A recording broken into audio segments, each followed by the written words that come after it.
എന്നാൽ നമ്മുടെ ഇടയിൽ സഹോദരൻ എന്ന് വിളിക്കുന്നവരുണ്ട്. അതെങ്ങനെയാന്ന് ചോദിച്ചാൽ ഞാൻ പറയാം. വലിയ കാശും പുത്തനും കളറും നിറവും പിടിപ്പും ഇല്ലാത്തവരെ സഹോദര എന്ന് വിളിക്കും. എന്നാൽ കാശും പുത്തനും പിടിപ്പും ഉള്ളവരെ അച്ചായ, അച്ചാച്ച, അങ്ങനെയും അങ്ങനെ നമ്മളൊരു വിളിയുണ്ട്. ഈ ഏരിയയിലും കാണും. ഇരിപ്പ് കാണുമ്പോൾ എനിക്കറിയാം. ഇനിയിപ്പോൾ എല്ലാം യോഗമായതുകൊണ്ട് മമ്മി ഇരിക്കുന്നതല്ല.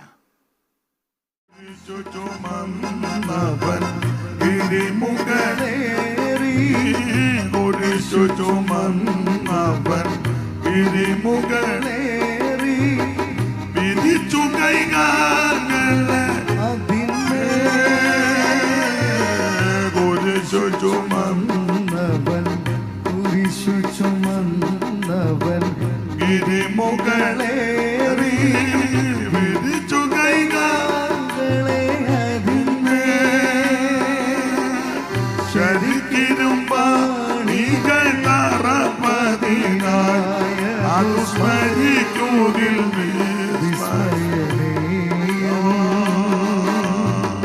ശരിക്കിരും പാണികൾ തറപ്പതിനായ അനുസ്മരിക്കുകിൽ ദൈവകരുണയും ദാനമാന്യം ആവാഴ്വന്യമോ ദൈവകരുണയും ധനമാന്യം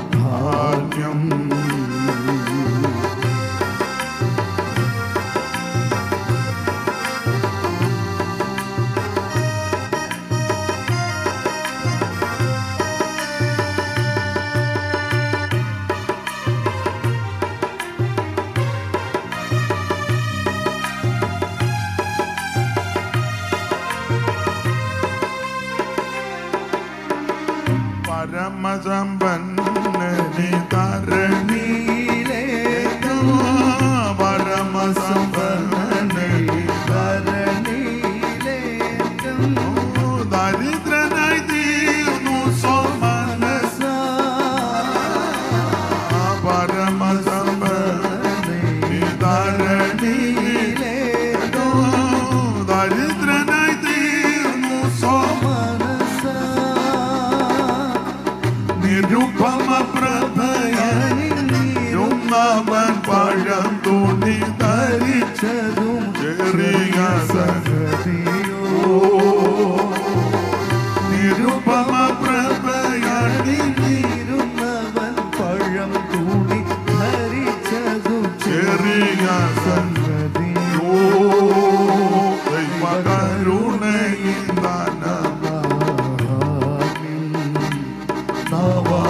നവാർണ്യമോ ദൈവകരുണയും ധനമാന്യം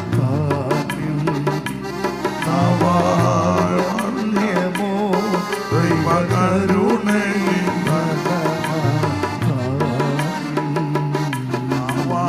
നവാർണ്യമോ ദൈവകരുണയും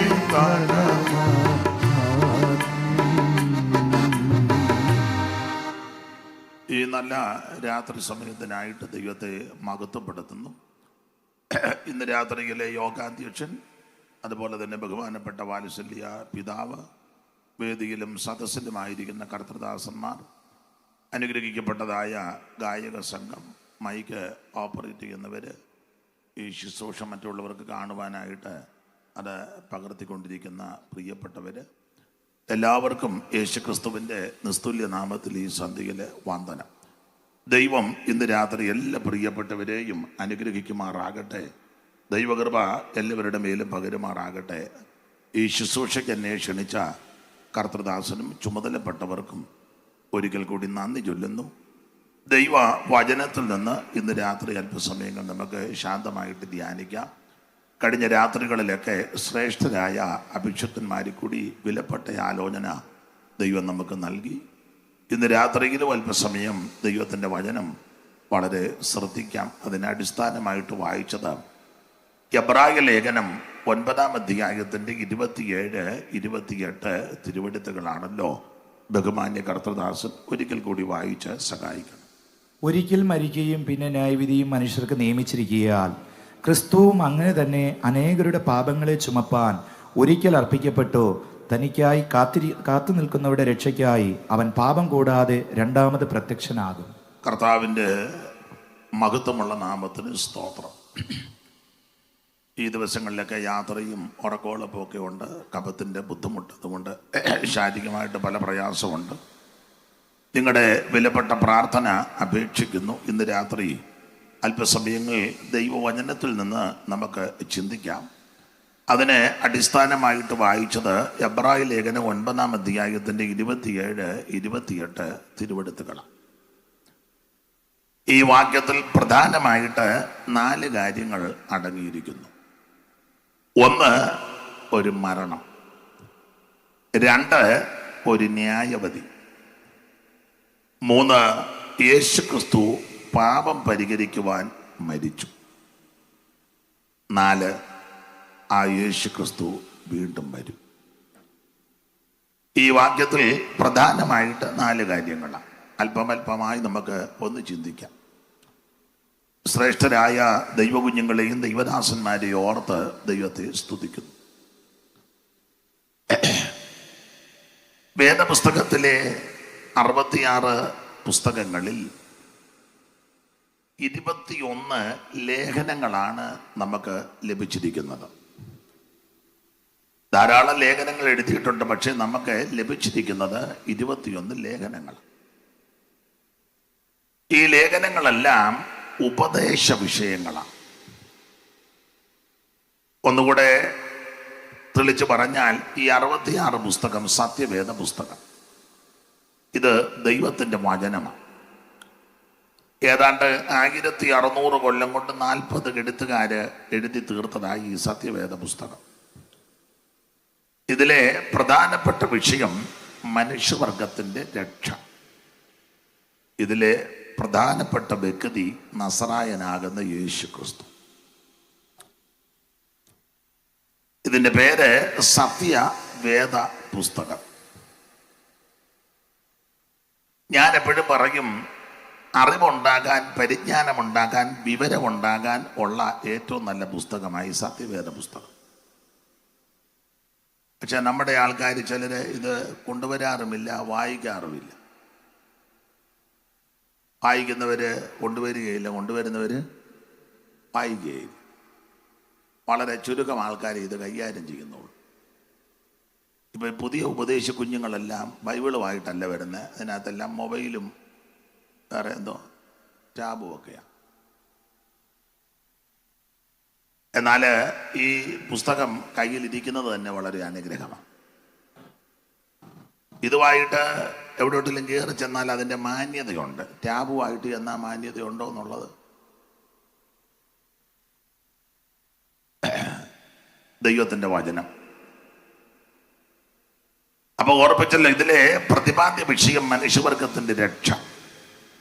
പ്രതിപാദ്യ പുരുഷൻ നസറായനാകുന്ന യേശുക്രിസ്തു. ഉൽപ്പത്തി പുസ്തകം മുതൽ വെളിപ്പാട് പുസ്തകം വരെ ഇതാ വിഷയം. നമുക്കറിയാം, ഈ വേദപുസ്തകത്തെ 2 ഭാഗമായിട്ട് പഴയ നിയമവും പുതിയ നിയമവും. അതിൽ പുതിയ നിയമ പുസ്തകങ്ങൾ 27 പുസ്തകങ്ങളാണ്. ആ 27 പുസ്തകത്തിൽ ആദ്യത്തെ 5 പുസ്തകം ചരിത്ര പുസ്തകങ്ങളാണ്. ആ 5 ചരിത്ര പുസ്തകത്തിൽ 4 പുസ്തകം യേശുക്രിസ്തുവിൻ്റെ ചരിത്രമാണ്. മത്തായി, മർക്കോസും ലൂക്കോസും യോഹന്നാനും യേശുക്രിസ്തുവിൻ്റെ ചരിത്രം.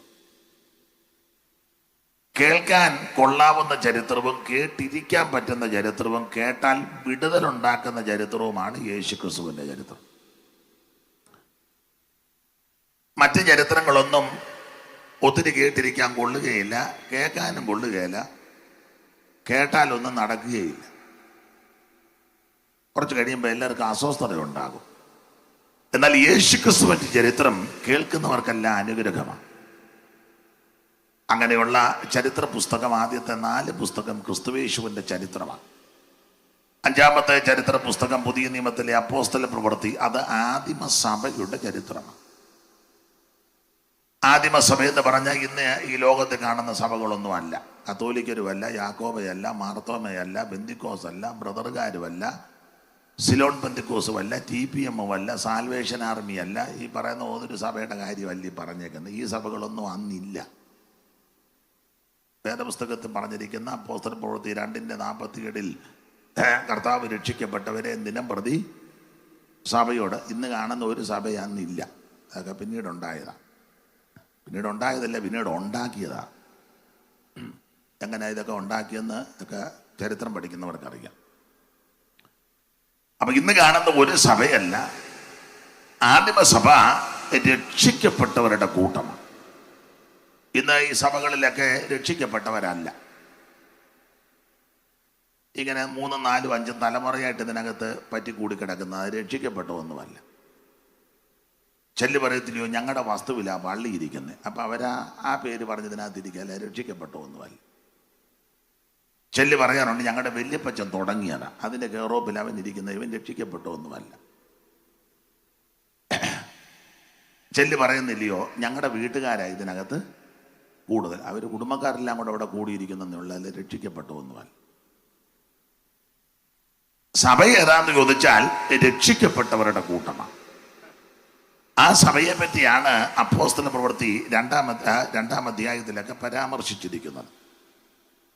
ഇങ്ങനെയുള്ള സഭയ്ക്ക് ഉപദേശ വിഷയങ്ങൾ കൊടുക്കാനാണ് 21 ലേഖനം എഴുതിയത്.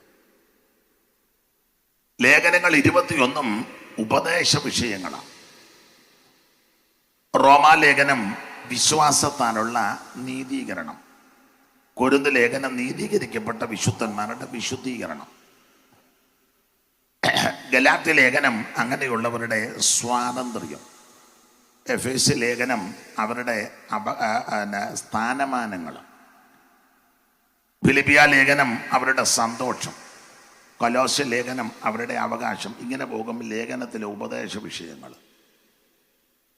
നമ്മൾ ഇന്ന് രാത്രി എബ്രായ ലേഖനം 9-ാം അധ്യായത്തിന്റെ 27, 28 തിരുവെടുത്തുകളാണ് വായിച്ചത്. ലേഖനങ്ങളിൽ വളരെ ഈടുറ്റ ലേഖനമാണ് എബ്രായ ലേഖനം. എബ്രായ ലേഖനം എഴുതിയത് ധന്യനായ പൗലോസിനാൽ എഴുതപ്പെട്ട ലേഖനമാണ്. പൗലോസിന്റെ ലേഖനങ്ങളെല്ലാം അല്പം സാധാരണക്കാർക്ക് പെട്ടെന്ന് പിടികിട്ടുകയല്ല, അല്പം ഘനമുള്ളത് ഊറ്റമുള്ളതുമാണ്. 2 വാക്യം അറിവിനൊന്ന് വായിച്ചു.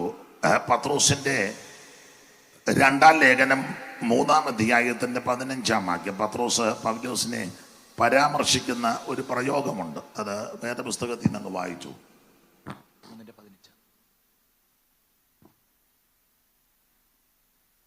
15.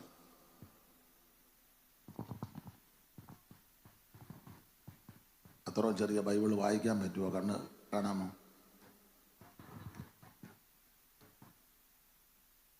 ആ ബൈബിള് വലുതാണ്. കണ്ട, അത് മേടിച്ചു. അത് തുറന്നൊന്നും വരുന്നില്ല.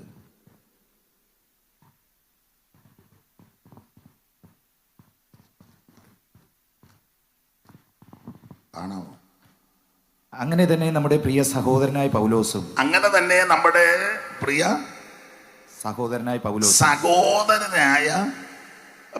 ഇങ്ങോട്ട് നോക്കിക്കേ. പൗലോസിനെ പത്രോസ് പരിചയപ്പെടുത്തുന്നത് ഡോക്ടറെന്നോ റവറൻ്റെന്നോ ഒന്നുമല്ല, പിന്നെ എങ്ങനെ സഹോദരൻ. ഇതാ വേദപുസ്തകത്തിലെ ഉപദേശം. സ്തോത്രം. എന്നാൽ ഇന്ന് നോട്ടീസിലൊക്കെ നിങ്ങൾ ഓരോരുത്തരെ പരിചയപ്പെടുത്തുകയും പിന്നെ എഴുന്നേറ്റ് നിന്ന് പറയുമ്പോൾ അവരെ പരിചയപ്പെടുത്തുന്നത് ഒത്തിരി വിശേഷതകൾ കൊടുത്ത, ഈ പറഞ്ഞ വിശേഷതയൊന്നും ഇവർക്ക് ഇല്ലെന്നുള്ളതാ വേറൊരു സത്യവും. സഹോദരനായ പൗലോസ്, നമ്മളെല്ലാം സഹോദരങ്ങളാണ്. അതാണ് വേദപുസ്തകത്തിലെ ഉപദേശം. പിന്നെ ആൾക്കാർക്ക് ജോർജ് കുട്ടി കൈക്കലാക്കാനാ സെൻട്രൽ പാസ്റ്റർ, റവറൻ്റ്, ഡോക്ടർ, പിന്നെ കൗൺസിൽ, ഇതൊക്കെ വല്ലതുമൊക്കെ സ്ഥാനമനുസരിച്ച് ആ കസേര കൊടുക്കുന്നത്, ഇരുത്തുന്നതും. നമ്മൾ പറയത്തില്ലയോ, സെൻട്രൽ പാസ്റ്റർ പുള്ളിയെ നടുക്കിരുത്തണം, ഇല്ലെങ്കിൽ പ്രശ്നമാണ്. ലോക്കലെല്ലാം 2 സൈഡിലും ഇരുന്നോണം. ഇതെല്ലാം നമ്മൾ ഒപ്പിച്ച വിനയാണ്. വേദപുസ്തകത്തിലെ ആ പ്രയോഗം കണ്ടോ, സഹോദരനായ പൗലോസ്. ദൈവദാസൻ ഒന്നുകൂടെ വായിച്ചു, എല്ലാവരും കേട്ടില്ലെന്ന് തോന്നുന്നു. അങ്ങനെ തന്നെ നമ്മുടെ പ്രിയ സഹോദരനായ പൗലോസിനെ സംബോധന ചെയ്യുക സഹോദരൻ. നിങ്ങൾ വേദപുസ്തകം പഠിച്ചാൽ പൗലോസ് ആരാ? പൗലോസിനെ പറ്റി ധാരാളം കാര്യങ്ങൾ രേഖപ്പെടുത്തിയിട്ടുണ്ട് വേദപുസ്തകത്തിൽ, ചരിത്രം വേറെയും. ഫിലിപ്പിയ ലേഖനത്തിലൊക്കെ തൻ്റെ ആ പിൻപിലുള്ളതിനെ പറ്റി ഒക്കെ രേഖപ്പെടുത്തി 8-ാം നാളിൽ പരിച്ഛേദനയേറ്റവൻ, ബെന്യാമീൻ ഗോത്രജൻ, ഇസ്രായേൽ ജാതിക്കാരൻ, ന്യായപ്രമാണം സംബന്ധിച്ച് പരീശൻ, ശുഷ്കാന്തി നിമിത്തം സഭയെ ഉപദ്രവിച്ചവൻ, ന്യായപ്രമാണത്തിലെ നീതി സംബന്ധിച്ച് ഇന്ത്യൻ, പിന്നെ സെന്നിധിരി സംഘത്തിലെ അംഗമായിരുന്നെന്നും, റോമാ പൗരത്വം, ഇന്നത്തെ അമേരിക്കൻ പൗരത്വം പോലാന്ന് റോമാ പൗരത്വം. അത് കാശ് കൊടുത്ത് മേടിച്ചതല്ല, അവിടെ ജനിച്ചു വളർന്നത് കിലിക്കയിലെ തർസോസിൽ. അപ്പം അങ്ങനെ പൗരത്വമുള്ളയാള് മാത്രമാണോ ഗമാലിയലിൻ്റെ പാദപീഠത്തിലിരുന്ന് ന്യായപ്രമാണം പഠിച്ചയാള്.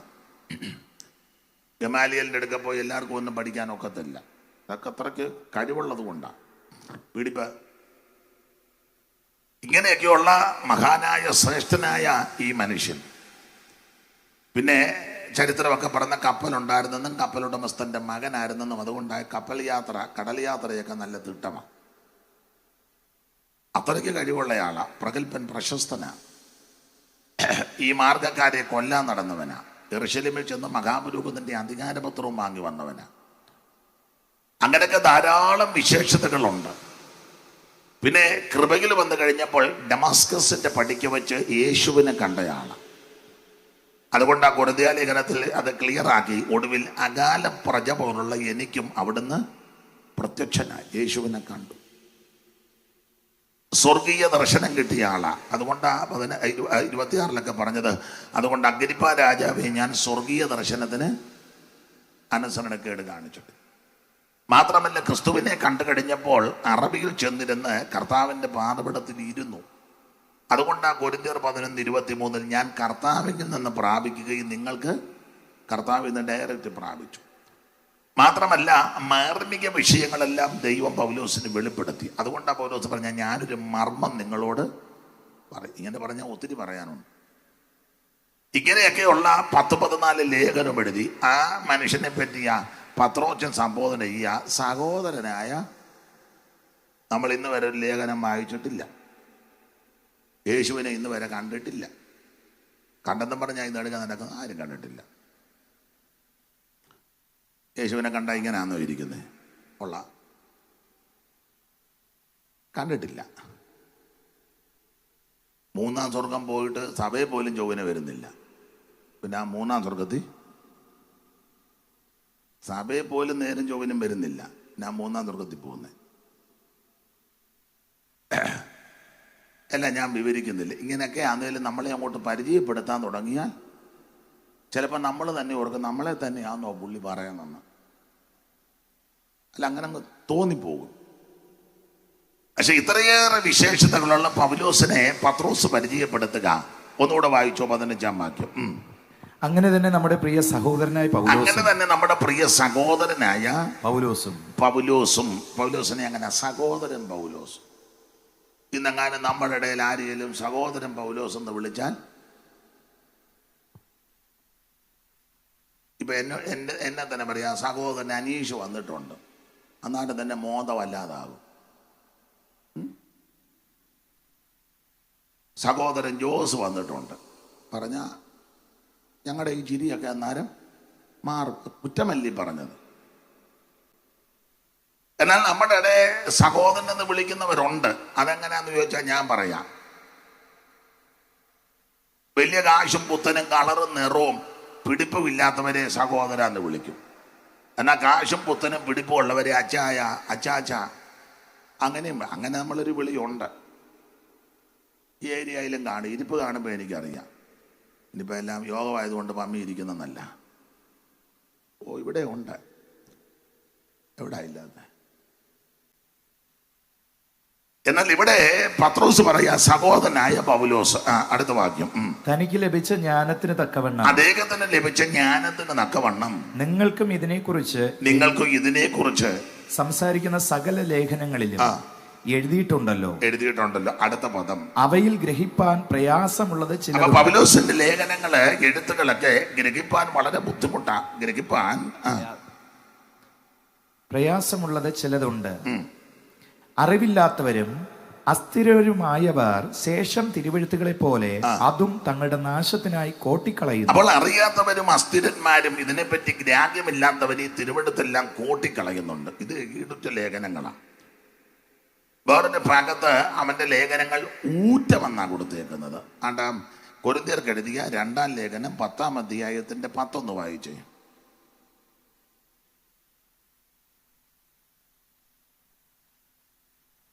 വേറെ ബൈബിൾ എടുത്ത് പെട്ടെന്ന് വായിച്ചത്. ഇപ്പൊ ഇന്ന് നമുക്ക് പോയി പറ്റുണ്ടാകുകയില്ല. അവന്റെ ലേഖനങ്ങൾ ഘനവും ഊറ്റവും ഉള്ളവ തന്നെ. അപ്പൊ കണ്ടോ, ഈ ലേഖനങ്ങൾ വളരെ ഘനമാണ്, ഊറ്റമുള്ള ലേഖനങ്ങളാണ്. അങ്ങനെ പഠിക്കുമ്പോൾ പൗലോസിന്റെ ലേഖനങ്ങളെല്ലാം ഈടുറ്റ ലേഖനങ്ങളാണ്. എബ്രായ ലേഖനം, പൗലോസിന്റെ ഈ ലേഖനം വളരെ ആഴമേറിയ ലേഖനമാണ്. ഓടിച്ചു മുമ്പോട്ട് പോകാം. ഈ എബ്രായ ലേഖനത്തിലെ പ്രതിപാദ്യ വിഷയം ഏറെ നല്ലത്. ഇതിലെ പ്രതിപാദ്യ പുരുഷൻ നസ്രായനാകുന്ന യേശു ക്രിസ്തു. ഓരോ അധ്യായത്തിലും യേശു ക്രിസ്തു ശ്രേഷ്ഠൻ എന്ന് തെളിയിക്കുക. അവിടുന്ന് ദൂതന്മാരെക്കാൾ ശ്രേഷ്ഠൻ യേശു ക്രിസ്തു. യേശു ക്രിസ്തു അപ്പോസ്തലന്മാരെക്കാൾ ശ്രേഷ്ഠൻ. യേശു ക്രിസ്തു പ്രവാചകന്മാരെക്കാൾ ശ്രേഷ്ഠൻ. യേശു ക്രിസ്തു മോശയേക്കാൾ ശ്രേഷ്ഠൻ. യേശു ക്രിസ്തു യോശുവയേക്കാൾ ശ്രേഷ്ഠൻ. യേശു ക്രിസ്തു അഹരോനേക്കാൾ ശ്രേഷ്ഠൻ. യേശു ക്രിസ്തു മൽക്കീസദേക്കിനേക്കാൾ ശ്രേഷ്ഠൻ. യേശു ക്രിസ്തു ദൈവാലയത്തെക്കാൾ ശ്രേഷ്ഠൻ. യേശു ക്രിസ്തു സ്വർഗത്തെക്കാൾ ശ്രേഷ്ഠൻ. അപ്പൊ ഓരോ അധ്യായത്തിലും യേശു ക്രിസ്തു ശ്രേഷ്ഠൻ എന്ന് പൗലോസ് തെളിയിക്കുക. ഇന്ന് രാത്രി ആ ശ്രേഷ്ഠനാകുന്ന യേശു ക്രിസ്തു നമ്മുടെ നടുവിലുണ്ട്. 2-3 പേർ അവിടുത്തെ നാമത്തിൽ എവിടെ കൂടിയാലും നടുവിൽ വരുമെന്ന് അരുളി ചെയ്ത നസറായനാകുന്ന യേശു ക്രിസ്തു ഇന്ന് രാത്രി നമ്മുടെ നടുവിലുണ്ട്. അനുഭവിക്കുന്ന ദൈവമക്കളെ ഓർത്ത് ഞാൻ ദൈവത്തെ മഹത്വപ്പെടുത്തുകയാണ്. ഓരോ അധ്യായത്തിലും യേശു ക്രിസ്തു ശ്രേഷ്ഠൻ എന്ന് പൗലോസ് തെളിയിക്കുക. ഓർപ്പിച്ചല്ലോ, ഇതിലെ പ്രതിപാദ്യ വിഷയം ഏറെ നല്ലത് എന്നുള്ളതാണ്. കാരണം എബ്രായ ക്രിസ്ത്യാനികളെ പറ്റി പഠിക്കുമ്പോൾ ഇവര് യഹൂദ മതം വിട്ട് ഈ മാർഗത്തിൽ വന്നവരാ. യഹൂദന് ധാരാളം വിശേഷതകൾ കൊടുത്തിട്ടുണ്ട്. അത് വേദപുസ്തകത്തിലുമുണ്ട്, ലോകപരമായിട്ട് നമുക്കറിയാം. ആ ഭാഗത്തേക്ക് പോകുന്നില്ല. ധാരാളം വിശേഷതകൾ. അബ്രഹാം എന്ന വ്യക്തിയിൽ നിന്ന് ഈ ജാതി ജനത ആരംഭിക്കുന്നത്. ഇവരെ ദൈവം പ്രത്യേകമായിട്ട് തിരഞ്ഞെടുത്തിരിക്കുക.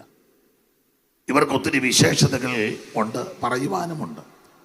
മാത്രമല്ല ഇവരെ പ്രത്യേക സമ്പത്താക്കിയാണ് തിരുവചനത്തിൽ രേഖപ്പെടുത്തിയിരിക്കുന്നത്. അങ്ങനെയുള്ള എബ്രായ ജാതി, യഹൂദ ജാതി, ഈ യഹൂദ മതം വിട്ട്, യഹൂദ ആചാര അനുഷ്ഠാനങ്ങൾ വിട്ട് ഇവർ യേശുവിൻ്റെ പിന്നാലെ ഇറങ്ങിത്തിരിച്ചു, ആദിമസഭ. അപ്പോൾ ഇവര് ഇതെല്ലാം വിട്ടതിന് ശേഷം വലിയ യെരൂശലേം പള്ളി, പുരോഹിത വരേണ്യന്മാര് കൂറിന്റെ ക്രമപ്രകാരം നിന്ന് ശുശ്രൂഷിക്കുന്ന 24 കൂറുകളാ. അബിയാ കൂറ് മുതൽ സെക്കറിയ കൂറ് വരെ 24 കൂറിന്റെ ക്രമത്തിൽ നിന്ന് ശുശ്രൂഷിക്കുന്ന പുരോഹിതന്മാർ. മഹാപുരോഹിതൻ സ്ഥാനചിഹ്നപേക്ഷ വിഭൂഷിതനായിട്ട് നിൽക്കുന്നു. മാത്രമല്ല യെരൂശലേം വലിയ പള്ളിയോട് ബന്ധപ്പെട്ടുള്ള സ്ഥാപന ജംഗമ വസ്തുക്കൾ, ജാതികൾ ശ്രേഷ്ഠര്, അങ്ങനെ എന്ന് വേണ്ട എല്ലാ പ്രൗഢിയും വിശേഷതകളുമുള്ള ഇവര് ഇതെല്ലാം വിട്ടേച്ച് യേശുവിൻ്റെ പുറകെ പോകും. യേശുവിൻ്റെ പുറകെ പോകണമെന്ന് പറഞ്ഞാൽ ഇവിടെ പള്ളിയില്ല, വസ്തുവില്ല, യേശുവിന് കയറി കിടക്കാൻ ഇടമില്ല, കരം കൊടുക്കാൻ കാശില്ല, തല ചായ്ക്കാൻ ഇടമില്ല. മാത്രമാണോ ഇരുന്ന് പ്രസംഗിക്കാൻ ഒരു സ്ഥലമില്ല. വല്ലവരുടെയും പടക്, ഏതെങ്കിലും വീട്ടിൽ രാത്രി ഉറക്കമൊന്നുമില്ല, മലയിൽ പോയിരുന്ന് പ്രാർത്ഥിക്കുന്നു. നമുക്ക് പഴയ പാട്ടുകളൊക്കെ ഞാൻ പാടാറുള്ളതാണ്. ഇന്ന് തൊണ്ടയ്ക്കുമൊക്കെ പ്രയാസമുള്ളത് കൊണ്ട് പാടാനും ബുദ്ധിമുട്ടാണ്. പിന്നെ ഞാൻ 2 ശരി പാടുമ്പം നിങ്ങൾക്ക് അറിയാവുന്ന അന്ന് എടുത്ത് പാടുക എന്ന് നോക്കും, അല്ലേ അത് നിൽക്കും, ഒന്ന് വയ്യാത്തതുകൊണ്ട്. ജന്മസ്ഥലം വഴിയമ്പലം ശയ്യാഗൃഹം പുൽക്കൂട ജന്മസ്ഥലം വഴിയമ്പലം ശയ്യാഗൃഹം പുൽക്കൂടാക്കി വഴിയാതര ജീവിയായി നീ ഭൂലോകത്തെ സന്ദർശിച്ചു വഴിയാധാരം ജീവിയായി നീ. ഭൂലോകത്തെ സന്ദർശിച്ചു. നമ്മൾ രണ്ടും പരിവക്കേടാ.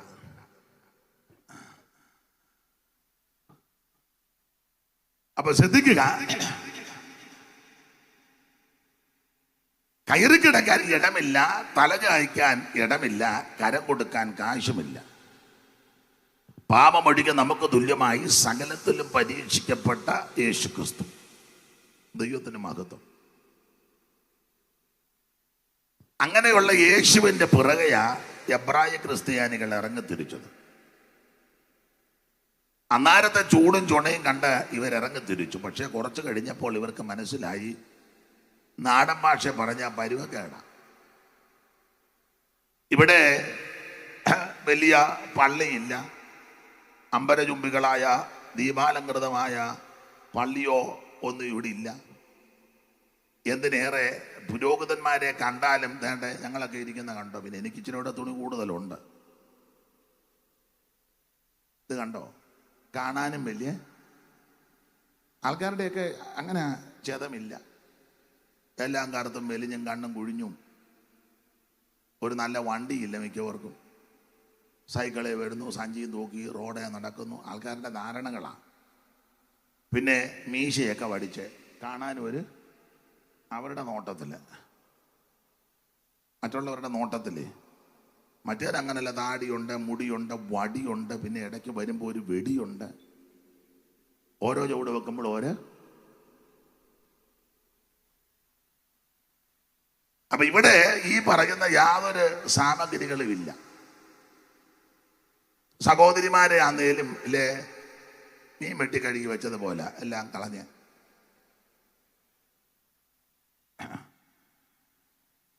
മറ്റേതങ്ങനല്ല, ഒത്തിരി ഒത്തിരി കാണാനും നോക്കാനും ആകർഷിക്കത്തക്ക പലതും ഉണ്ട്. അപ്പൊ ഇവിടെ വലിയ പള്ളിയില്ല, പട്ടക്കാരില്ല, തന്നെയല്ല സെമിത്തേരി വേണ്ടതുപോലെ ഇല്ല. മറ്റേ സെമിത്തേരി ഇങ്ങനെ കിടക്കുക, അത് കണ്ടാൽ തന്നെ നമുക്ക് ചാകാൻ തോന്നും. ഇഷ്ടം പോലെ സ്ഥലവും മാർബിളും ഒക്കെ പതിച്ച് എഴുതിയെല്ലാം വെച്ചിരിക്കുക. അപ്പൊ ഇവിടെ ഈ പറയുന്നതൊന്നുമില്ല. മാത്രമല്ല ഇവിടെ പെരുന്നാളില്ല, ഉത്സവങ്ങളില്ല, ആചാര അനുഷ്ഠാനങ്ങളൊന്നുമില്ല. യേശുവിന്റെ പുറകെ വന്നിട്ട് ഇവിടെ ആകെ കൂടെ ഉള്ളത് പാട്ടും പ്രാർത്ഥനയും ആരാധനയും വചന ശുശ്രൂഷയും. അപ്പൊ ആരംഭത്തിൽ എടുത്തിയാടി വന്ന് അന്നേരത്തെ ചൂടിന് വന്ന് കുറച്ച് കഴിഞ്ഞപ്പോൾ മറ്റുള്ളവർക്ക് പലതും പലതും ഉണ്ട്, ഇവിടെ അതില്ല. അപ്പൊ അവർക്കൊരു ചിന്ത, ഓ അതെല്ലാം വിട്ടേച്ച് വന്നത് അബദ്ധമായോ എന്ന്. ഇപ്പൊ ഇതുകൊണ്ട് ഇപ്പൊ നമ്മുടെ ഇടയിൽ ആൾക്കാർ പലതും ഇപ്പം അനുഷ്ഠിക്കാൻ തുടങ്ങുന്നുമുണ്ട്. എല്ലാം ഞാനിപ്പോ പൊതുവെ പറയുന്നില്ല.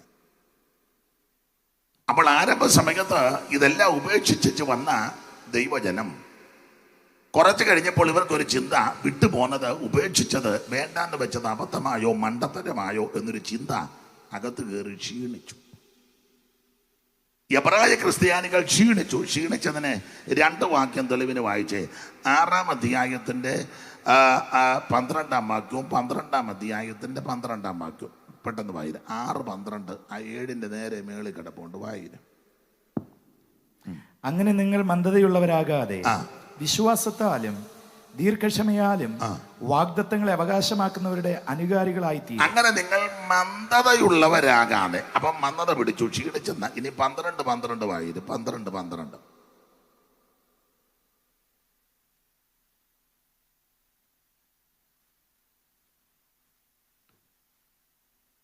ആ പേപ്പറല്ല ആദ്യം തള മാറ്റി. ആകയാൽ തളർന്ന കൈയും കുഴഞ്ഞ മുഴങ്കാലും നിവർത്തുകയും. ആകയാൽ തളർന്ന കൈയും കുഴഞ്ഞ മുഴ. അപ്പൊ കൈ തളർന്നു, കാല് കുഴഞ്ഞു, മന്ദതയുണ്ടായി, ക്ഷീണിച്ചു. 4-ാം അധ്യായത്തിലും 5-ാം അധ്യായത്തിലൊക്കെ കൊടുത്തിട്ടുണ്ട്. കാലം നോക്കിയാൽ നിങ്ങൾ ഇപ്പൊ ഉപദേഷ്ടക്കന്മാർ ആയിരിക്കേണ്ടവരാ. അപ്പൊ പഴക്കമുള്ളവരാ. പക്ഷെ പഴക്കമുണ്ടെങ്കിലും മന്ദതയും തളർന്ന കൈയും കുഴഞ്ഞ മുഴങ്കാലും ഇവര് ക്ഷീണിച്ചു. അപ്പൊ ഇവർക്കൊരു ചിന്ത, വിട്ടുപോകുന്നത് അബദ്ധമായോ, ഉപേക്ഷിച്ചത് മണ്ടത്തരമായോ, വേണ്ടാന്ന് വെച്ചത് അബദ്ധമായോ. ഇപ്പോഴും ചില ആൾക്കാർക്ക് അങ്ങനെ ചിന്തയുണ്ട്. ആഭരണം ഉപേക്ഷിച്ചത് മണ്ടത്തരമായോ, അവിടെ ഇടുന്നുണ്ടല്ലോ, അവിടെ ഇടിയിപ്പിക്കുന്നുണ്ടല്ലോ, അവിടെ ഇട്ടല്ലോ, നമ്മളിത് ഊരിയത് വേണ്ടാന്ന് വെച്ചത് അബദ്ധമായോ എന്നൊരു ചിന്ത. ഇവിടെ ഇരിപ്പ് കാണുമ്പോൾ അറിയാം ആ സങ്കടപ്പെട്ടുള്ള ഇരിപ്പ്.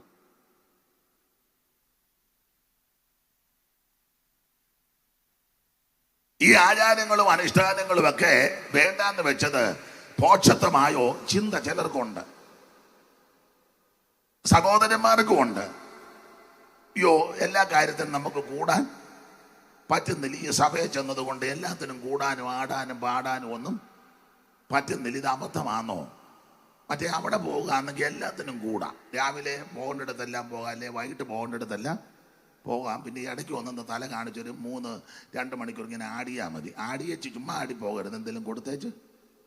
അതാ ഉന്നു. അപ്പൊ ഇങ്ങനെ അബദ്ധമായോ മണ്ടത്തരമായോ പോഷത്വമായോ എന്നൊരു ചിന്ത ഇവർക്കുണ്ടായി. ആ ചിന്തയകത്ത് കയറിയപ്പോൾ ഇവര് ക്ഷീണിച്ചു. അങ്ങനെ ക്ഷീണിച്ച് തളർന്നു പോയ എബ്രായ ക്രിസ്ത്യാനികളെ ഉറപ്പിച്ച് ബലപ്പെടുത്തി നിർത്തുവാൻ എഴുതിയ ലേഖനമായ എബ്രായ ലേഖനം എന്ന് പറഞ്ഞാൽ, നിങ്ങൾ വിട്ടുപോകുന്നത് അബദ്ധമല്ല, ഉപേക്ഷിച്ചത് മണ്ടത്തരമല്ല, വേണ്ടാന്ന് വെച്ചത് പോഷത്വമല്ല, വിട്ടതിനേക്കാൾ ഉപേക്ഷിച്ചതിനേക്കാൾ വർജിച്ചതിനേക്കാൾ ശ്രേഷ്ഠമേറിയ സ്ഥലത്താണ് നിങ്ങൾ വന്നു കയറിയിരിക്കുന്നത്. എന്ന് പറഞ്ഞാൽ ഏറ്റവും ശ്രേഷ്ഠനാകുന്ന നസ്രായനാകുന്ന യേശു ക്രിസ്തു ആമേൻ ഇവിടെ ഉണ്ട്. ദൈവത്തിന് മഹത്വം. അതുകൊണ്ട് ഇന്ന് രാത്രി ഈ സത്യദൈവത്തെ ആരാധിക്കുവാൻ ഇറങ്ങിത്തിരിച്ച് ദൈവമക്കളോട് പറയാ, ഉപേക്ഷിച്ചതും വേണ്ടാന്ന് വെച്ചത് അബദ്ധമല്ല, മണ്ടത്തരമല്ല, ഏറ്റവും ശ്രേഷ്ഠമേറിയ അനുഭവങ്ങളിൽ ആ ദൈവം നിന്നെ കൊണ്ടുവന്നിരിക്കുന്നു. ഞാൻ ഈ മാർഗത്തിൽ വന്നിട്ട് അധികം നാളാകില്ല, 35 കൊല്ലമേ ആയുള്ളൂ. ഇന്ന് വരെ തോന്നിയിട്ടില്ല വന്നത് അബദ്ധമായെന്ന്. ഇന്ന് വരെ തോന്നിയിട്ടില്ല ഇത് മണ്ടത്തരമാണെന്ന്. എനിക്കിപ്പോൾ ഉള്ള സങ്കടം നേരത്തെ വരാൻ ഒത്തില്ലല്ലോ എന്ന്. സ്തോത്രം. നേരത്തെ വരാൻ ഒത്തില്ലല്ലോ എന്ന്. അതുകൊണ്ട് എന്നെ കേൾക്കുന്ന പ്രിയരെ, ഇവിടെ ഒന്നുമില്ലെങ്കിലും സന്തോഷിച്ച് ദൈവത്തെ മഹത്വപ്പെടുത്തണം. വളരെ ശ്രേഷ്ഠമേറിയ സ്ഥലത്താണ് ദൈവം നമ്മളെ കൊണ്ടുവന്നിരിക്കുന്നത്. നാം തൻ്റെ സന്നിധിയിൽ വിശുദ്ധരും നിഷ്കളങ്കരമാകേണ്ടതിന് അവിടുന്ന് ലോകസ്ഥാപനത്തിന് മുമ്പേ നമ്മെ തിരഞ്ഞെടുത്ത് അവിടുത്തെ തിരികിതത്തിൻ്റെ പ്രസാദപ്രകാരം നമ്മളെ ദത്തെടുത്ത് ഈ കൃപയിൽ കൊണ്ടുവന്ന ദൈവത്തിന് നന്ദിയോട് സ്തോത്രം പറഞ്ഞോണം. പൗലോസിൻ്റെ ഭാഷയിൽ പറഞ്ഞു തീരാത്ത ദാനം നിമിത്തം ദൈവത്തിന് സ്തോത്രം, ദൈവത്തിന് മഹത്വം. അപ്പോൾ എബ്രായ ക്രിസ്ത്യാനികളോട് പറയുക, നിങ്ങൾ ഉപേക്ഷിച്ചതിനേക്കാൾ വളരെ നല്ല സ്ഥലത്താണ് വന്നിരിക്കുന്നത്, നിരാശപ്പെടരുത്. ഓരോ അധ്യായത്തിലും യേശു ക്രിസ്തു ശ്രേഷ്ഠൻ എന്നങ്ങോട്ട് തെളിയിച്ചു. എല്ലാവരിലും ശ്രേഷ്ഠൻ യേശു ക്രിസ്തു. എന്നിട്ടൊരു പ്രയോഗം പറഞ്ഞു, നിർദോഷൻ, നിർമ്മലൻ, പവിത്രൻ, പാപികളോട് വേർപെട്ടവൻ. യേശു ക്രിസ്തുവാണ് സകലത്തിലും ശ്രേഷ്ഠൻ. ആരാ യേശു ക്രിസ്തു? അവിടുന്ന് മഹാദൈവമാണ്. തീത്തോസിന്റെ ലേഖനം 2-ാം അധ്യായത്തിന്റെ 11-ാമത്തെ വാക്യമായി. ഇതെല്ലാം നമുക്ക് അറിവുള്ള വാക്യമാണ്, എങ്കിലും തെളിവിന് ഓരോരോ വാക്യം വായിക്കാം. കാരണം അരിയെല്ലാം ബന്ധമൊന്നും ഞെക്കണ്ട, ഒരെണ്ണം ഞെക്കിയാൽ മതി. അപ്പോൾ അതിനിപ്പോ സകല മനുഷ്യർക്കും രക്ഷാകരമായ ദൈവകൃപ ഉദിച്ചുവല്ലോ. പിന്നെ നാം ഭാഗ്യകരമായ പ്രത്യാശയ്ക്കായിട്ടും മഹാദൈവവും നമ്മുടെ രക്ഷിതാവുമായ യേശു ക്രിസ്തുവിന്റെ മഹാദൈവവും നമ്മുടെ രക്ഷിതാവുമായ യേശു ക്രിസ്തു. അതുകൊണ്ട് ആരാണ് യേശു ക്രിസ്തു? അവിടുന്ന് മഹാദൈവമാണ്. ഈ ആയുസിൽ എനിക്ക് നിങ്ങൾക്ക് ലഭിച്ച ഏറ്റവും വലിയ ഭാഗ്യം മഹാദൈവമായ, സത്യദൈവമായ, നിത്യദൈവമായ, ഏകദൈവമായ, സാക്ഷാൽ ദൈവമായ യേശു ക്രിസ്തുവിനെ ആരാധിക്കുവാൻ, സേവിപ്പാൻ, സ്നേഹിപ്പാൻ, അനുഗമിക്കുവാൻ, അനുധാവനം ചെയ്യുവാൻ, ആരാധിപ്പാനിടയായതാ വലിയ ഭാഗ്യം. അതുകൊണ്ട് നിരാശപ്പെട്ടു പോകരുത്. ചിലരുടെ ഇരിപ്പൊക്കെ കണ്ടിട്ട് ഇതുപോലൊരു ചതിവ്. ദൈവത്തിന് മഹത്വം. നൃത്തം ചെയ്ത് ദൈവത്തെ മഹത്വപ്പെടുത്തണം. ഈ ആയുസ്സിൽ നമുക്ക് ലഭിച്ച ഏറ്റവും വലിയ ഭാഗ്യം ദൈവത്തെ ആരാധിപ്പാനിടയായി. പക്ഷെ മനുഷ്യന്റെ ഒരു പ്രകൃതി ദൈവം തൻ്റെ സാദൃശ്യത്തിലും സ്വരൂപത്തിലും മനുഷ്യനെ സൃഷ്ടിച്ചു. അങ്ങനെ ആ പ്രമാണം. അവിടുന്ന് തൻ്റെ സാദൃശ്യത്തിലും സ്വരൂപത്തിലും മനുഷ്യനെ സൃഷ്ടിച്ചു. പക്ഷെ കാലങ്ങൾ കഴിഞ്ഞപ്പോൾ മനുഷ്യനെ ദൈവമാക്കുക. അവർ ക്ഷയമുള്ള, അങ്ങനൊരു പ്രയോഗമുണ്ട്. നിങ്ങൾ ആ വാക്യം ഒന്ന് വായിച്ച. ഞാൻ റെഫറൻസ് അങ്ങ് മറന്നു, എനിക്ക് ഇച്ചിരി മറവി പോലെ. അവർ ക്ഷയമുള്ള, റോമാലേഖനത്തിലാണ്. വായിരു.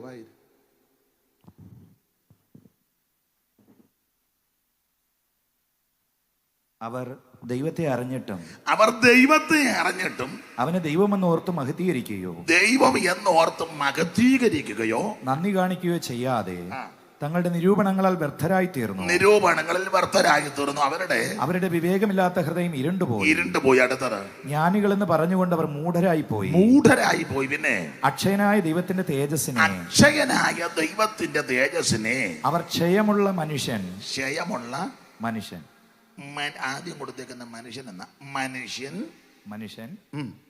പക്ഷി നാൽക്കാലി ഇഴജാതി എന്നിവയുടെ രൂപസാദൃശ്യമായി മാറ്റിക്കളഞ്ഞു. അപ്പൊ എത്ര കാര്യമാണ് പറഞ്ഞിരിക്കുന്നത്?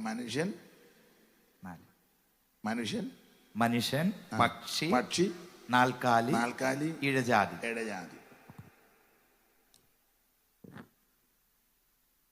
മനുഷ്യൻ പക്ഷി നാൽക്കാലി ഇഴജാതിയുടെ രൂപസാദൃശ്യമാക്കി. ആരെ?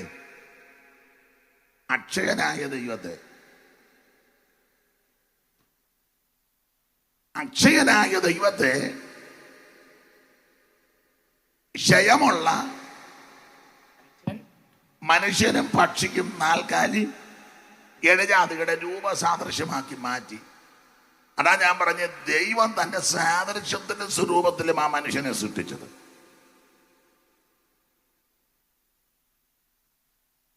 അരച്ച കോഴിയാണോ? ഈ പാതിരാത്രിക്ക് കോഴി ഇതിലേ നടക്കുന്നത്. ആരോ കർത്താവിനെ തള്ളി പറയാനുണ്ട്. അതാരോ ഉണ്ട്. കോഴി അതിന് നിൽക്കുക ഊവാൻ. ഇടയാന്നേലും കൊക്കും.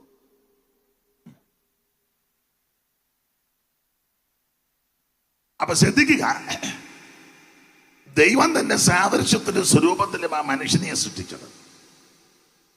പക്ഷെ മനുഷ്യൻ ഇപ്പം ദൈവത്തെ സൃഷ്ടിക്കുക. ദൈവം ആ മനുഷ്യനെ സൃഷ്ടിച്ചു.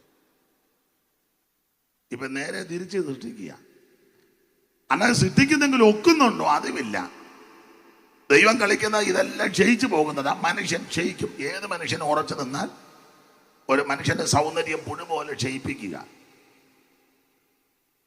മനുജ നിധനമതു നിനയാത മനുജ നിധനമതു നിനയാത മനുജ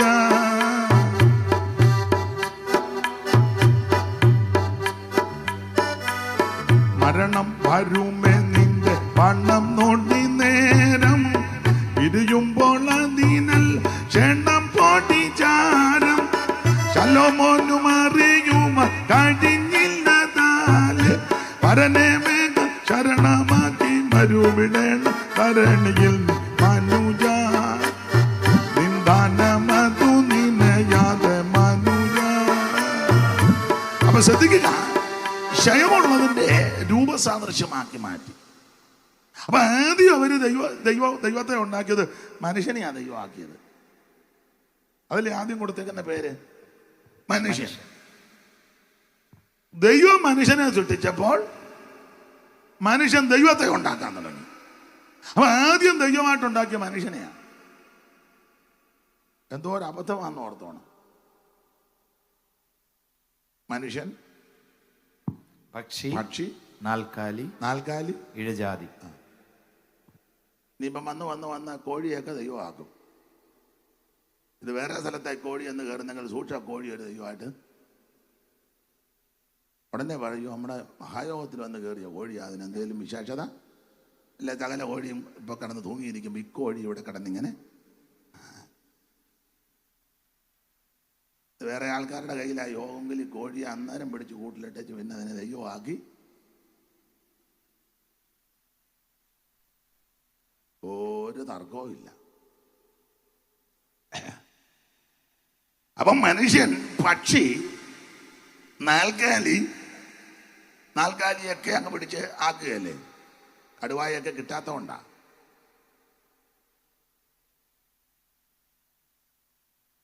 ആട്ടെ, ഞാനൊന്നും അധികം പറയുന്നില്ല, എന്തിനാ വെറുതെ. അവനെ ഇത് ലൈവാണോ?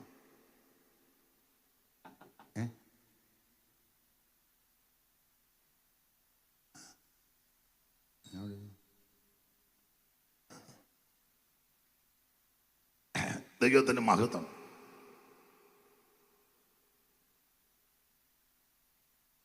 ദൈവമായി തന്നെ എല്ലാം സൃഷ്ടിച്ചത്.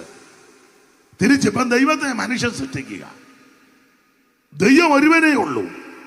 ഈ കാണുന്ന സകല അണ്ടകടാകത്തെയും ഈ കാണുന്ന ഭൂചര കേചര വസ്തുക്കളെ സകലത്തെയും സൃഷ്ടിച്ച സർവശക്തനായ ദൈവം. ദൈവത്തിന്റെ മഹത്വം. യേശുക്രിസ്തു മഹാദൈവമാണ്.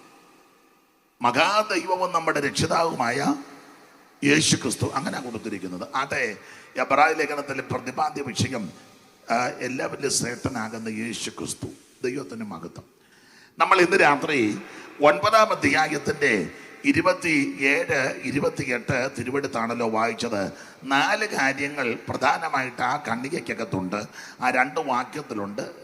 ചുരുക്കമായി ചില കാര്യങ്ങൾ ചിന്തിച്ച് ഇന്ന് രാത്രി നമുക്ക് ശുശ്രൂഷ അവസാനിപ്പിക്കാം. ഒന്നുകൂടെ വായിച്ചാട്ടെ, മാന്യ കർത്തൃദാസൻ വായിച്ചാട്ടെ. ഒരിക്കൽ മരിക്കുകയും പിന്നെ ന്യായവിധിയും മനുഷ്യർക്ക് നിയമിച്ചിരിക്കുക. ഒരിക്കൽ മരിക്കുകയും പിന്നെ ന്യായവിധിയും മനുഷ്യർക്ക് നിയമിച്ചിരിക്കുക. ദൈവം മനുഷ്യർക്ക് നിയമിച്ചിരിക്കയാൽ ക്രിസ്തുവും അങ്ങനെ തന്നെ അനേകരുടെ പാപങ്ങളെ ചുമക്കുവാൻ ഒരിക്കൽ അർപ്പിക്കപ്പെട്ടു. പിന്നെ തനിക്കായി കാത്തു നിൽക്കുന്നവരുടെ രക്ഷയ്ക്കായി അവൻ പാപം കൂടാതെ രണ്ടാമത് പ്രത്യക്ഷനാകും. ഈ 2 വാക്യത്തിൽ പ്രധാനമായിട്ട് 4 കാര്യം. 1, ഒരിക്കൽ മരിക്കും.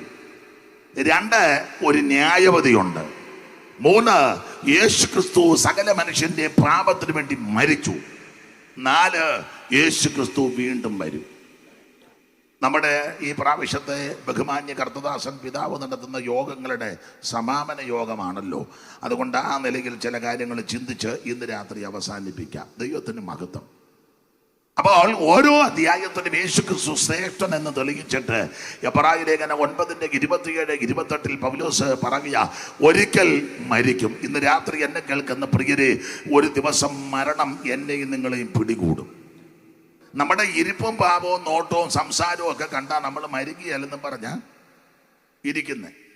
പലരും അങ്ങനെ. ഞാനിവിടെ വന്നപ്പം പലരെയും നോക്കി, പലതും പരുവക്കേടായി, പോകാറായി. ഇന്ന് പോകണ്ട. എങ്ങനെയായി പോകാറാകുന്നതിന്റെ ലക്ഷണം സഭാപ്രസംഗിയിലുണ്ട്.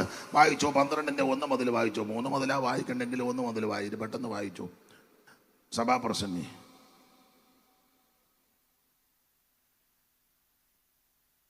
1 മുതൽ വായിച്ചോ. വേറെ പുസ്തകമല്ലേ? നിന്റെ യൗവനകാലത്ത് നിന്റെ സൃഷ്ടാവിനെ ഓർത്തുകൊള്ളുക. യൗവനകാലത്ത് സൃഷ്ടാവിനെ ഓർത്തുകൊള്ളുക.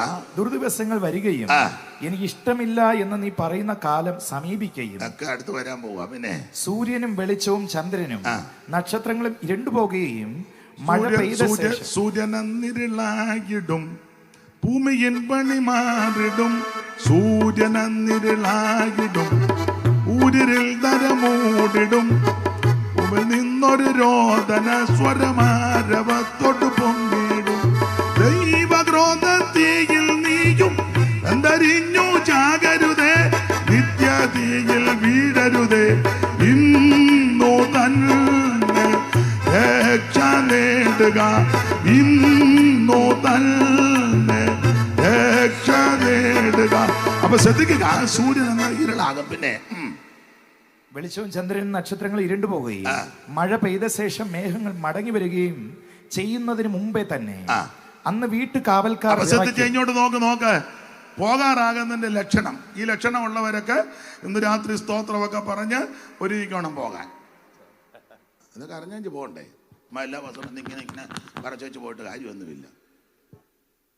നീ പോകാറായി. അതിന്റെ തെളിവുകളാ ലക്ഷണങ്ങൾ എന്തൊക്കെയാ?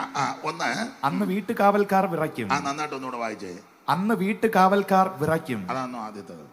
നിന്റെ യൗവനകാലത്ത് നിന്റെ സൃഷ്ടാവിനെ ഓർത്തുകൊള്ളുക. ദുർദിവസങ്ങൾ വരികയും ഇങ്ങോട്ട് നോക്കണ്ട, അങ്ങോട്ട് നോക്കി വായിച്ചാൽ മതി.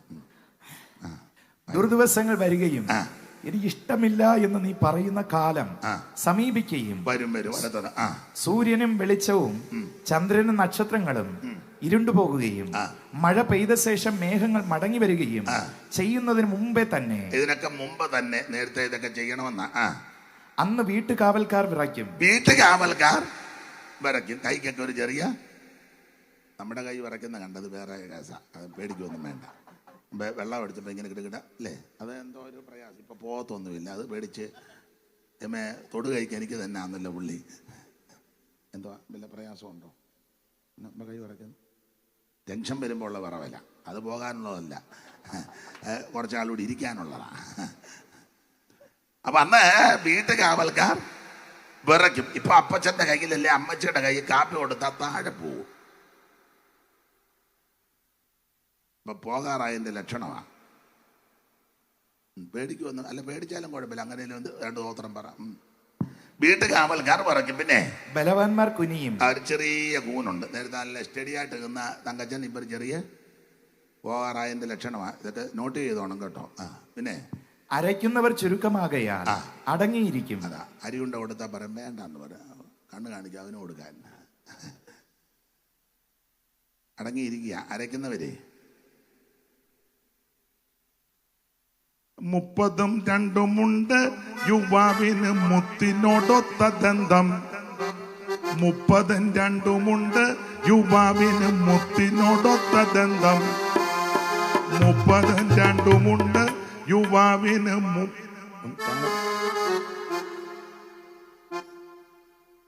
എന്നെ കളിയാക്കുകയാണോ? 32 യുവാവിന് മുത്തിനോടൊത്ത ദന്തം. 32 യുവാവിന് മുത്തിനോടൊത്ത ദന്തം.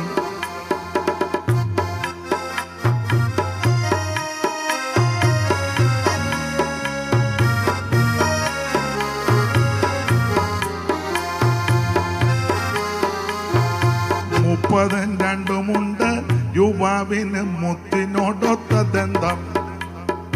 32 യുവാവിന് മുത്തിനോടൊത്ത ദന്തം. ഡോക്ടർ പറിച്ചതും മറ്റതും നീക്കിയാൽ നോക്കുകയല്ല. അതാ അത് അവരുടെ കുഴപ്പമില്ല. ഞങ്ങൾ ഒരാഴ്ച ഒന്ന് പോകുക എന്നേ അപ്പനന്ന് ഒരാഴ്ച യോഗ ഇടുകയില്ല. ഇത് തന്നെ അപ്പച്ചൻ ദൈവത്തിൻ്റെ കൃപ കൊണ്ട് ഇത്ര നടത്തിയല്ലോ. ദൈവം ദീർഘായുസ് തരട്ടെ. അപ്പോൾ അരയ്ക്കുന്നവർ ചുരുക്കമാകയാൽ അടങ്ങിയിരിക്കും. അതങ്ങനെ അകത്ത് പല്ലൊന്നും അധികമില്ല. പിന്നെ ആകെ 2 എണ്ണം വെച്ചേക്കുന്നതാ, അത് ശാസിക്കുന്നുമില്ല, തെറിച്ച് ദൂരം പോകും. എന്നാളൊരാൾ ശാസിക്കുന്ന കണ്ട്, യേശുവിന്റെ നാമത്തിൽ ശാസിക്കുന്നു. കാരണം പല്ല് തെറിച്ച് പോയതിനാ. അപ്പൊ ശ്രദ്ധിക്കേണ്ട വിഷയം ഇവിടുന്ന് പോകുന്നതിന്റെ തെളിവായത്. ഒന്ന്, വീട്ടുകാവൽക്കാര് ഇത് കാവൽ ചെയ്യുന്ന, ഈ വീടിനെ കാവൽ ചെയ്യുന്നത് ഇതാ. ഒരടി വരുമ്പോൾ ഒഴിഞ്ഞു മാറുകയല്ല, തടയുകയും ഒക്കെ ചെയ്യുന്നത് കാവൽ ചെയ്യുന്നതാ. താഴോട്ട് വീണപ്പോൾ കയറി കുത്തി, ഇത് വീടിനെ കാവൽ ചെയ്യുക. ഒടുവിൽ ഇത് വിറയ്ക്കും. എലിക്കുട്ടി കൈ വിറയ്ക്കുമ്പോൾ ഓർത്തോണം പോകാറായി. സ്പൂണ് കൂടെ താഴെ പോകുമ്പോൾ ഓർത്തോണം അധികം താമസിക്കാതെ. അല്ലാതെ സ്പൂണിൻ്റെ കുഴപ്പമല്ല, ഈ സ്പൂണ് തന്നെ നിന്റെ മരുമകൾ എടുക്കുന്നത്. അവിടെ നിന്ന് താഴെ പോകുന്നില്ല, അതിൻ്റെ ഇന്ന് കൂടെ പോകുമ്പോൾ ഓർത്തോണം. ശാശാന്നൊന്നും കയറി പറയരുത്. അപ്പോൾ ശ്രദ്ധിക്കണം, വീട്ടുകാവൽക്കാർ വിറയ്ക്കും. അരയ്ക്കുന്നവർ ചുരുക്കമാകയാൽ അടങ്ങിയിരിക്കും. അപ്പൊ ഇതിലെ ബീഫുണ്ട്, വേണ്ട വേണ്ടെന്ന്. അത് പിണക്കമുണ്ടായിട്ടല്ല, അതിൻ്റെ അരയ്ക്കുന്നവരില്ല അധികം. ഉള്ള 2 എണ്ണം കടന്ന് ആടുകയും ചെയ്യുക. അപ്പൊ അതുകൊണ്ട് അടങ്ങിയിരുന്നോളും. അടങ്ങിയിരിക്കാനുള്ള മാർഗം. പിന്നെ അടുത്തത്, കിളിവാതിൽ കൂടി നോക്കുന്നവർ അന്ധന്മാരാകും. കണ്ണ് കാണാൻ പാടില്ലാതാകും. സ്തോത്രം. പണ്ടൊക്കെ അപ്പുറത്തെ വീട്ടിൽ ആരാ വരുന്ന കൃത്യം വരുന്ന് പറയും. ഇപ്പൊ അങ്ങനെ പറയാനൊക്കത്തില്ല. ആരാണ്ട് അങ്ങോട്ട് പോയതുപോലെ തോന്നും.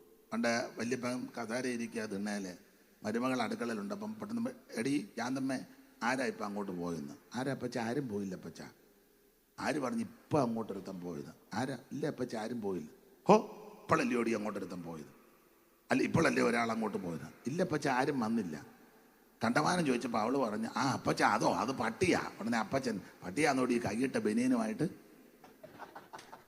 പട്ടിയാന്നൊന്ന് കൈയുള്ള ബനിയൻ ഇട്ടോണ്ട് പോകുന്നേ.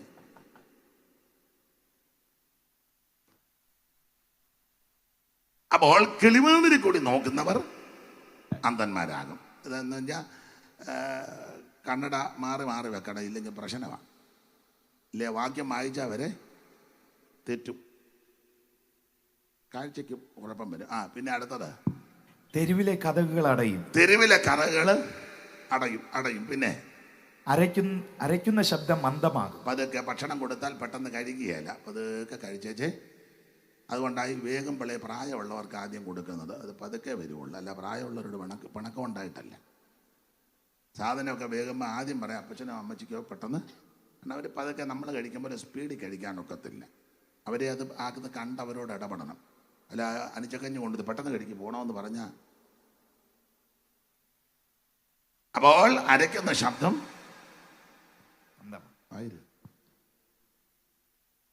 അരയ്ക്കുന്ന ശബ്ദം മന്ദമാകും. നമ്മളും പരുവക്കേടായെന്ന് തോന്നുന്നല്ലോ. പിന്നെ അടുത്തത്, പക്ഷികളുടെ ശബ്ദത്തിങ്ങൾ ഉണർന്നു പോകും എന്ന് പറഞ്ഞാൽ ഉറക്കമില്ല. 3 മണിയാകുമ്പോഴേ മുഴുവൻ ലൈറ്റ് ഇട്ടുള്ള കഥകളെല്ലാം ചെന്ന് മുട്ടി ഉറങ്ങിക്കിടക്കുന്ന മനുഷ്യനെ മോട്ടർ ചെന്ന് ഇടുക, ലൈറ്റ് ഇടുക, അടുക്കളയിൽ ചെന്ന് സ്റ്റീൽ പാത്രം എടുത്ത് പൊത്തോന്ന്. തള്ളക്ക് ഉറക്കമില്ലെന്ന് വെളുപ്പിനെ ഇങ്ങനെ കിടക്കുക, കൂടെ കോഴി കിടക്കും പോലെ മനുഷ്യനെ കിടത്തി ഉറക്കുകയില്ല. മിക്സി ഇട്ട് അടിക്കുക, വെളുപ്പിനെ 3:45. ഒന്നുകൂടെ ആ വാക്യം വായിച്ച് കേട്ടില്ലെന്ന് തോന്നുന്നു. പക്ഷികളുടെ ശബ്ദത്തിങ്ങൾ ഉണർന്നു പോകും. പക്ഷികളുടെ ശബ്ദത്തിങ്ങൾ ഉണർന്നു പോകും. പിന്നെ പാട്ടുകാരികളൊക്കെയും തളരുകയും ചെയ്യും. അത് പിന്നെ ഓൾറെഡി ഉണ്ടല്ലോ. അടുത്ത വാക്യം വായിര്.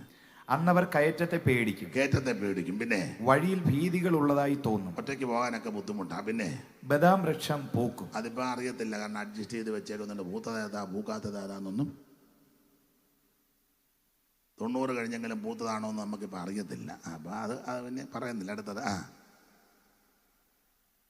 തുള്ളൻ ഇഴഞ്ഞു നടക്കും. ചുമ്മാ ഇരിക്കുമ്പോഴും പറയാം കൊച്ച നരയ്ക്കുന്നത് പോലെ തോന്നുന്നു. കൊച്ച നോക്കിയിട്ടൊന്നും നരയ്ക്കാനില്ല, അങ്ങ് തോന്നുക. പിന്നെ രോചനക്കുരു ഫലിക്കാതെ വരും. വെല്ലൂര് വരെ കൊണ്ടുപോയി ഏകുകയല്ല. ഇപ്പൊ പിന്നെ കാരക്കോണത്ത് കിടപ്പുണ്ട്. എന്താ ചോദിച്ചാൽ അസുഖം എന്നാന്ന് ഇതുവരെ അവിടെ കിടക്കട്ടെ.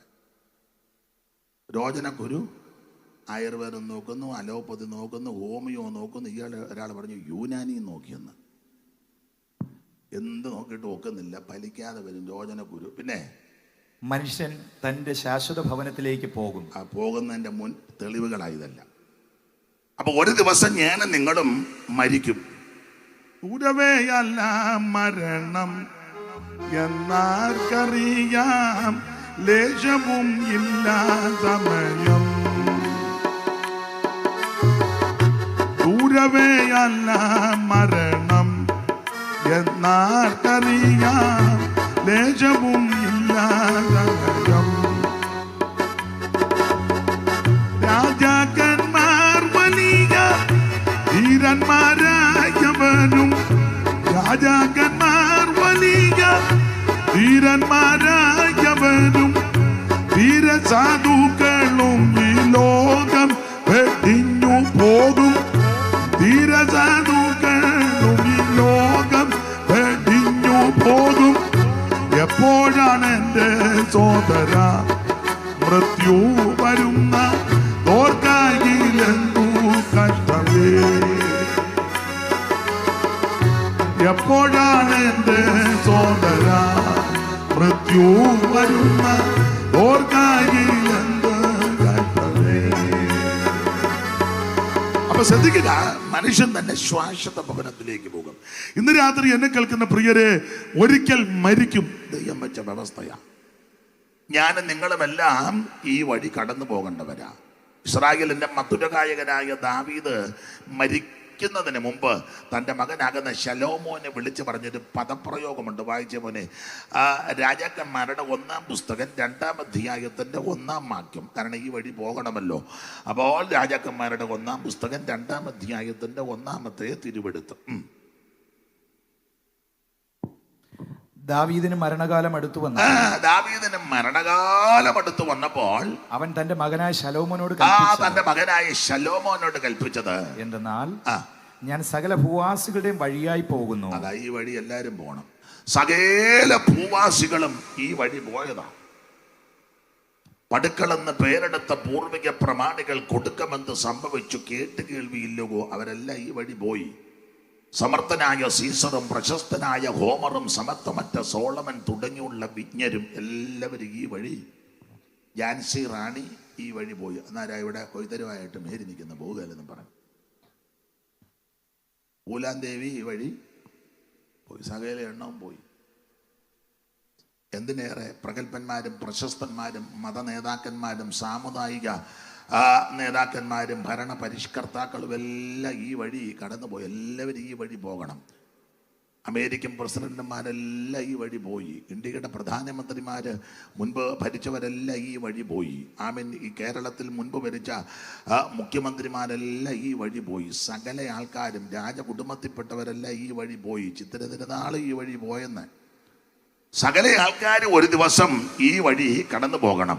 അത് പണ്ഡിതനെന്നോ പാമരനെന്നോ കുചേലനെന്നോ കുബേരനെന്നോ ക്യാഷ് ഉള്ളവനെന്നോ ക്യാഷ് ഇല്ലാത്തവനെന്നോ എല്ലാവരും ഈ വഴി പോകണം. നമ്മൾ ലൂക്കോസിന്റെ സുവിശേഷത്തിൽ യേശു പഠിപ്പിച്ച കാര്യമുണ്ടല്ലോ, ധനവാനും മരിച്ചു, കാശുള്ളവനും മരിക്കും. ലാസർ അയാൾക്ക് കാശില്ല, അയാളും മരിച്ചു.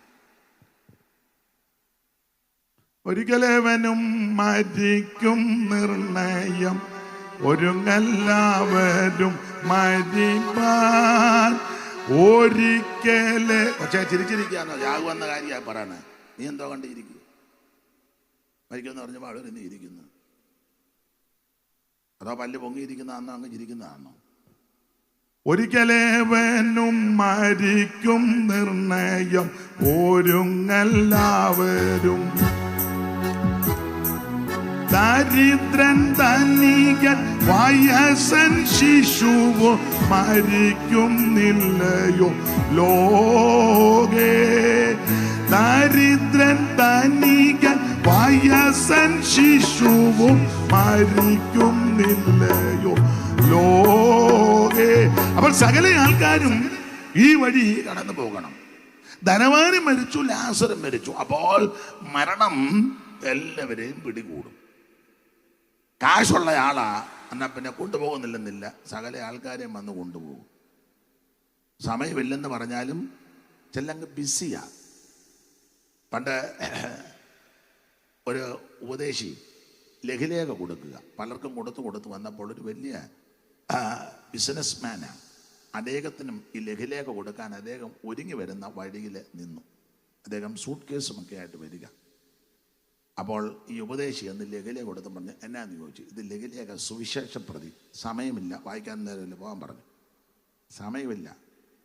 പിറ്റേന്നും പുള്ളി ചെന്ന് എങ്ങനെയില്ലെന്ന് കൊടുക്കാൻ നേരമില്ലെന്നല്ലേ പറഞ്ഞു. ഇന്നലെ നിങ്ങളോട് പറഞ്ഞില്ല, പോകാൻ പറഞ്ഞു, സമയമില്ലെന്ന്. ഒത്തിരി കാര്യമുണ്ടെന്ന്. 3-ാം ദിവസവും പുള്ളി വരുന്ന വഴിക്ക്, എടോ തന്നോടല്ലോ 2 ദിവസമായിട്ട് പറഞ്ഞ സമയമില്ല, വേറെ ഒത്തിരി പിടിപ്പത് ജോലിയുണ്ട്, നേരമില്ല, പോകാൻ പറഞ്ഞു. അദ്ദേഹം പ്രാർത്ഥിച്ചു, വളരെ സങ്കടമായി. എന്നാലും മറ്റുള്ളവർക്ക് കൊടുത്തു പോയി. 4-ാം ദിവസം വേറൊരു പുള്ളി ഇദ്ദേഹത്തെ കാണാൻ ചെന്നു. ഇറങ്ങിഞ്ഞോട്ട് എന്ന് പറഞ്ഞ് വരാൻ പറഞ്ഞു. ചെന്നത് മറ്റാരുമല്ല, മരണമാണ്. മരണം ചെന്നേച്ച് പറഞ്ഞു വരാൻ പറഞ്ഞു. അപ്പോൾ പുള്ളി ഉപദേശിയോട് പറഞ്ഞ ഡയലോഗ് പറഞ്ഞു, നേരമില്ല, എനിക്ക് വേറെ ഒത്തിരി. അപ്പം മരണം പറഞ്ഞു, എടാ എനിക്കും നേരമില്ല, നിന്നെ കൊണ്ടുവച്ച് വിട്ടേച്ച് വേണം തങ്കച്ചനെ കൊണ്ടുപോകാൻ, ഞാനും ബിസിയാന്ന് പറഞ്ഞു. പിന്നെ മേരിക്കുട്ടി അവിടെ വലിച്ചു കിടക്കുന്നത്, നിന്നെ അവിടെ കൊണ്ടാക്കിയേച്ച് വേണം എനിക്ക് മേരി എടുക്കലും. മനസ്സിലാകുന്നുണ്ടോ? മരണവും ബിസിയാ. ഇപ്പം നീ വളരെ ബിസിയായിട്ടിടക്കുക, സൂക്ഷം വന്ന് നിന്നെ അറസ്റ്റ് ചെയ്യും. അന്നേരം പറയാം ബിസിയാന്ന് പറഞ്ഞാൽ മരണം പറയും, ഞാൻ അതിലും ബിസിയായിരിക്കും. ഇന്ന് ഒരു 15 പേരെ ഈ ഏരിയയിൽ നിന്ന് കൊണ്ടുപോകണം, ആണ് നിന്നെ ആദ്യം ഉന്നം വെച്ച് വരാൻ പറയും. മനസ്സിലായോ? അമ്മേ ഇതൊക്കെ വല്ലതും പിടികിട്ടുന്നുണ്ടോന്ന് നീ നോക്കിയിരിക്കാതെ ചാകുമെന്നായി പറഞ്ഞത്. ദൈവത്തിൻ്റെ മഹത്വം. മരിക്കുന്നതിന് മുന്നേ യേശുവിനെ രക്ഷിതാവായി സ്വീകരിക്കണം. യേശുവിനെ രക്ഷിതാവായി സ്വീകരിക്കണം. സ്തോത്രം, സ്തോത്രം. ഘോരമായൊരു നാളുണ്ട്, ഭീകരം അത് വന്നിടും. ഘോരമായൊരു നാളുണ്ട്, ഭീകരം അത് വന്നിടും. ആരവിടെ നിൽക്കും ദുഷ്ടർ വേരുകൊമ്പോടെരിയുമ്പോൾ. ആരവിടെ നിൽക്കും ദുഷ്ടർ വേരുകൊമ്പോടെരിയുമ്പോൾ. ദൈവക്രോധത്തീയിൽ നീയും വെന്തരിഞ്ഞു, ഓ നിത്യതീയിൽ വീഴരുതേ. ദൈവക്രോധത്തീയിൽ നീയും ഓ നിത്യതീയിൽ വീഴരുതേ. ഓ ഇന്നു തന്നെ രക്ഷ നേടുക, ഇന്നു ഇന്ന് രാത്രി സുപ്രസാദ കാലം, രാത്രി രക്ഷാ ദിവസമാണ്. ഒരു ദിവസം ഞാൻ നിങ്ങളും ഈ വഴി പോയേ ഒക്കൂ. പണ്ട് രക്ഷിക്കപ്പെടുന്നതിന് മുമ്പ് ഞാനൊരു ഹൈന്ദവ പശ്ചാത്തലത്തിൽ നിന്ന് ഈ മാർഗത്തിൽ വന്ന്, അപ്പം അന്ന് രക്ഷിക്കപ്പെടുന്നതിന് മുമ്പ് നാമം ജപിക്കുമായിരുന്നു. ഹൈന്ദവരായ സ്നേഹിതന്മാർക്കത് കാണാപ്പാടമാണ്. ഞാൻ ചൊല്ലുമ്പോൾ തെറ്റിയാൽ നിങ്ങൾ ക്ഷമിക്കണേ. ഒത്തിരി വർഷമായി ഇതൊക്കെ ചൊല്ലിയിട്ട്, 30-35 കൂടുതൽ വർഷമായി. അന്നൊക്കെ കാണാപ്പാടമാണ്. അപ്പം ഇത് ഇരുമ്പും വിദ്യ ഇരിക്കെ കെടുവെന്ന് പറഞ്ഞ പോലെ എന്നും ചൊല്ലിയാലല്ലേ ഇതൊക്കെ തിട്ടമാകുള്ളൂ. അപ്പം അന്ന് ചൊല്ലിയിട്ടുണ്ട്, തെറ്റിയാൽ ക്ഷമിക്കണം. അതിൻ്റെ വരികളൊക്കെ നല്ലതാ. കരളിൽ വിവേകം കൂടാതെ കണ്ട് അരനിമിഷം ബധ കളയരുതാരും, മരണം വരുമിനി എന്ന് നിനച്ചിക മരുവുക സതതം. മരണം വരും. അടുത്ത വരികൾ ഇങ്ങനെ: കുന്നുകൾ പോലെ ധനമുണ്ടാകിലും. അതിന് വായിക്കണ്ടേ ചുമ്മാ. കുന്നുകൾ പോലെ ധനമുണ്ടാകിലും, ഇന്ദ്രനു സമമായി വാണിടുകിലും, ഒന്നുരിയാടുവതിന്നിടകിട്ട വന്നാൽ യമഭടർ. അപ്പം അന്ന് ചൊല്ലിയിട്ടുള്ളതാ. അപ്പം യമഭടന്മാർ വന്ന് അറസ്റ്റ് ചെയ്യുമ്പോൾ ഒരക്ഷരം ഉരിയാടാൻ അനുവദിക്കത്തില്ല. അന്നേരം അറസ്റ്റ് ചെയ്ത് നിന്നെ കൊണ്ടുപോകും. യമൻ വന്ന് വിളിക്കുക വാന്ന് പറയുമ്പോൾ ജോർജ് വിട്ട് പറയാ തങ്കമ്മയെന്ന് വിളിക്കാൻ തീർന്ന് അന്നേരം കൊണ്ടുപോവുക. അമ്മാമ്മേനെ ഒന്ന് വിളിക്കുക, ലില്ലിക്കുട്ടി വാന്ന് പറയാം, അച്ചായെന്ന് വിളിക്കാൻ വന്ന തീർന്ന്. ഒരക്ഷരം ഉരിയാടാൻ അനുവദിക്കത്തില്ല. അപ്പൊ അതുകൊണ്ട് ഞാൻ ഇന്ന് രാത്രി എന്നെ കേൾക്കുന്ന ബഹുമാന്യരായി നിങ്ങളോട് പറയുക, മരണത്തിന്റെ തണുത്ത കരമെന്ന് തപ്പുന്നതിന് മുമ്പ് നീ യേശുവിനെ രക്ഷിതാവായി സ്വീകരിക്കണം. അതിന് 5 പൈസ മുടക്കണ്ട, അരക്കാശ് മുടക്കണ്ട, 1/2 മൈൽ നടക്കണ്ട, ഭൗതിക വസ്തുക്കൾ ഒന്നും കൊണ്ട് തിരുമുൽക്കാഴ്ചയും വെക്കണ്ട. ഒറ്റ വാക്ക് പറഞ്ഞാൽ മതി: യേശുവേ, ഞാനൊരു പാപിയാ, എൻ്റെ പാപത്തെ ക്ഷമിച്ച് പുറത്ത് എന്നെ അവിടുത്തെ മകനാക്കി മകളാക്കി തീർക്കണം, എൻ്റെ ഉള്ളത്തിലേക്ക് വരണമെന്ന് ഇന്ന് രാത്രി ആര് പ്രാർത്ഥിക്കും അവരെ യേശു ക്രിസ്തു രക്ഷിക്കും. അവിടുന്ന് രക്ഷിപ്പാൻ കഴിവുള്ളവനാ. കഴിവുള്ള കർത്താവ് ഇന്ന് രാത്രി നമ്മുടെ നടുവിൽ വന്നിട്ടുണ്ട്. ഒരിക്കൽ മരിക്കും. ദൈവത്തിൻ്റെ മഹത്വം. ധാരാളം കാര്യങ്ങൾ പറയേണ്ടതുണ്ട്. അല്ല, മരിക്കണം, മരിച്ചില്ലേ പ്രശ്നമാണ്. ഈ യോഗത്തിന് വന്ന ആൾക്കാരെല്ലാം കൂടെ മരിക്കാതെ പിന്നെ 100 കൊല്ലം വിടുന്ന വലിയ പ്രശ്നമാണ്. പൊല്ലാപ്പാ. പണ്ട് കാലനില്ലാത്ത കാലം വന്നൊരു പദ്യം പഠിച്ചിട്ടുണ്ട്. മുത്തച്ഛൻ മുതുക്കൻ്റെ മുത്തച്ഛൻ ഇരിക്കുന്നു, മുത്തച്ഛൻ അവനുള്ള മുത്തച്ഛൻ മരിച്ചില്ല. 500 വയസ്സുള്ള ഒരു അപ്പൂപ്പന്മാരും ഇപ്പോൾ കുഞ്ഞായിട്ടിരിക്കുന്നെന്ന്.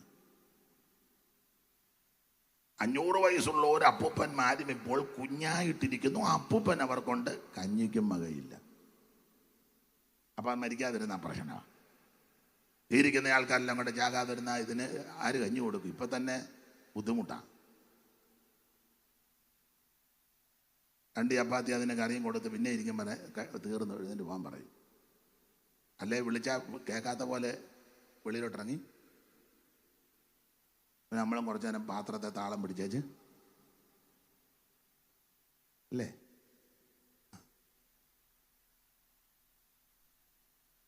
അപ്പം മരിക്കാതിരുന്ന പ്രശ്നമാണ്. അപ്പോൾ ഒരിക്കൽ മരിക്കണം. മരണം ദൈവം വെച്ച വ്യവസ്ഥയാണ്. അതുകൊണ്ട് ഇന്ന് രാത്രി എല്ലാവരും ഈ ചിന്തയുണ്ടായിരിക്കണം. നിന്റെ പണം നിന്നെ രക്ഷിക്കത്തില്ല, പ്രതാപമൊന്നും നിന്നെ രക്ഷിക്കത്തില്ല, നിന്റെ സ്ഥാനമാനമൊന്നും നിന്നെ രക്ഷിക്കത്തില്ല, പൊളിറ്റിക്കൽ ബലം ഇതൊന്നും നിന്നെ രക്ഷിക്കത്തില്ല, നിന്റെ സാമുദായിക ബലം രക്ഷിക്കത്തില്ല. ഇതെല്ലാം വിട്ടേച്ച് മരണം നിന്നെ അറസ്റ്റ് ചെയ്യുമ്പോൾ അന്നേരം കടന്നു പോകണം. ദൈവത്തിന് മഹത്വം. ആട്ടെ, ഓടിച്ച നമ്മുടെ യോഗം എപ്പോഴാണ് നിർത്തേണ്ടത്? 9 9:30 9:15 എപ്പോഴാ അപ്പച്ച എപ്പോഴാ?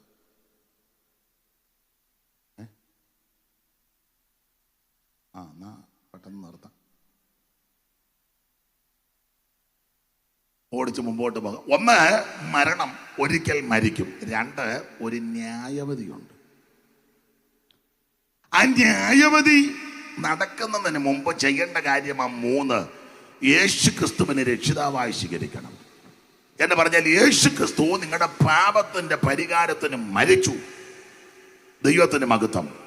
ആ യേശു ക്രിസ്തുവിന്റെ പരിശുദ്ധ രക്തം സകല പാപങ്ങളും പോക്കി മനുഷ്യവർഗത്തെ രക്ഷിക്കും. ഈ താണലോകത്തിലേക്ക് സ്വർഗ മഹിമകൾ വെടിഞ്ഞ് ഇഹലോകത്തിൽ ഇറങ്ങി വന്നവനാ നസറയനാകുന്ന യേശു ക്രിസ്തു. എന്തിനാ യേശു ക്രിസ്തു ഈ ഭൂമിയിലേക്ക് വന്നത്? മനുഷ്യവർഗത്തെ രക്ഷിപ്പാൻ. തൻ്റെ ഏകജാതനായ പുത്രനിൽ വിശ്വസിക്കുന്ന ഏവനും നശിച്ചു പോകാതെ നിത്യജീവൻ പ്രാപിക്കേണ്ടതിന് ദൈവം അവനെ നൽകുവാൻ തക്കവണ്ണം ലോകത്തെ സ്നേഹിച്ചു. എന്ന് പറഞ്ഞാൽ മനുഷ്യവർഗത്തെ ദൈവം സ്നേഹിച്ചു. അതുകൊണ്ടാണ് തൻ്റെ പുത്രനെ ഈ താണലോകത്തിലേക്ക് തന്നത്. എന്തിന്? മനുഷ്യരാശികളുടെ പാപം പരിഹരിക്കാൻ. ഒരു വ്യത്യാസവുമില്ല, എല്ലാവരും പാപം ചെയ്തെന്ന റോമാലേഖനത്തിൽ ഒരു വ്യത്യാസവുമില്ല. എല്ലാവരും പാപം ചെയ്തു. ആരൊക്കെയാ പാപം ചെയ്തു? അവിടെ ലിസ്റ്റ് ഇട്ടിട്ടുണ്ട്. അവൻ ജ്ഞാനികൾ, അവരും പാപികളാ. ധാർമ്മിക ബോധമുള്ളവർ, അവരും പാപികളാണ്. സ്തോത്ര. പാപത്തിൻ്റെ ലിസ്റ്റുമൊക്കെ അവിടെ റോമാലേഖനത്തിൽ കൊടുത്തിട്ടുണ്ട്. എനിക്കൊന്ന് 1-ാം അധ്യായത്തിൽ കുറച്ച് ലിസ്റ്റ് പറഞ്ഞിട്ടുണ്ട്. ഏതാണ്ട് 20 കൂട്ടം കാര്യം മലയാളത്തിൽ, ഇംഗ്ലീഷിൽ 24 പറയുന്നത്. നമുക്ക് ഇച്ചിരി കുറച്ചാ തന്നേക്കുന്നത്. ദൈവത്തിന് മകത്ത് ലിസ്റ്റ് ഇട്ടിരിക്കുക. കണ്ടോ? അവർ സകല അനീതിയും ദുഷ്ടതയും അത്യാഗ്രഹവും ദുർബുദ്ധിയും നിറഞ്ഞവർ, അസൂയ, കൊല, പിണക്കം, കപടം, ദുശ്ശീലം എന്നിവ തിങ്ങിയവർ, കുരുളക്കാർ, ഏഷണിക്കാർ, ദൈവദോഷികൾ, നിഷ്ഠൂരന്മാർ, ഗർവിഷ്ഠന്മാർ, ആത്മപ്രശംസക്കാർ, പുതുദോഷം സങ്കല്പിക്കുന്നവർ, പുതിയത് കണ്ടുപിടിക്കുക. പിന്നെ മാതാപിതാക്കന്മാരെ അനുസരിക്കാത്തവർ, പിന്നെ ബുദ്ധിഹീനർ, നിയമലംഘിതര്, വാത്സല്യമില്ലാത്തവർ, കനിവറ്റവർ, ഈ വക പ്രവർത്തിക്കുന്നവർ മരണയോഗ്യർ എന്നുള്ള. ചുരുക്കി പറഞ്ഞാൽ പാപത്തിന്റെ ഒരു ലിസ്റ്റ് ഇവിടെ കൊടുത്തിരിക്കുക. റോമാലേഖനം 1 പാപത്തിന്റെ ഒരു ലിസ്റ്റ് കൊടുത്തു. ഇനി മർക്കോസ് 7 കർത്താവ് തന്നെ കുറച്ച് ലിസ്റ്റ് പറഞ്ഞു. അകത്തിന്ന് വരുന്ന ലിസ്റ്റ്, അകത്തിന്ന്, മനുഷ്യന്റെ അകത്തിന്ന്.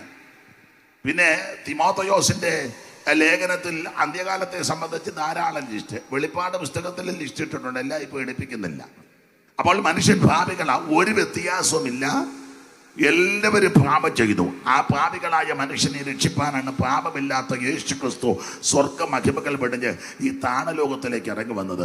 ദൈവരൂപത്തിൽ എനിക്ക് ദൈവത്തോടുള്ള സമത്വം മുറുകെ പിടിച്ചുകൊള്ളണമെന്ന് വിചാരിക്കാതെ ദാസരൂപമെടുത്ത് വേഷത്തിൽ മനുഷ്യനായി തന്നെത്താൻ താഴ്ത്തി മരണത്തോളം, ക്രൂശിലെ മരണത്തോളം അനുസരണമുള്ളവനായി തീർന്ന ക്രിസ്തു എന്തിന്?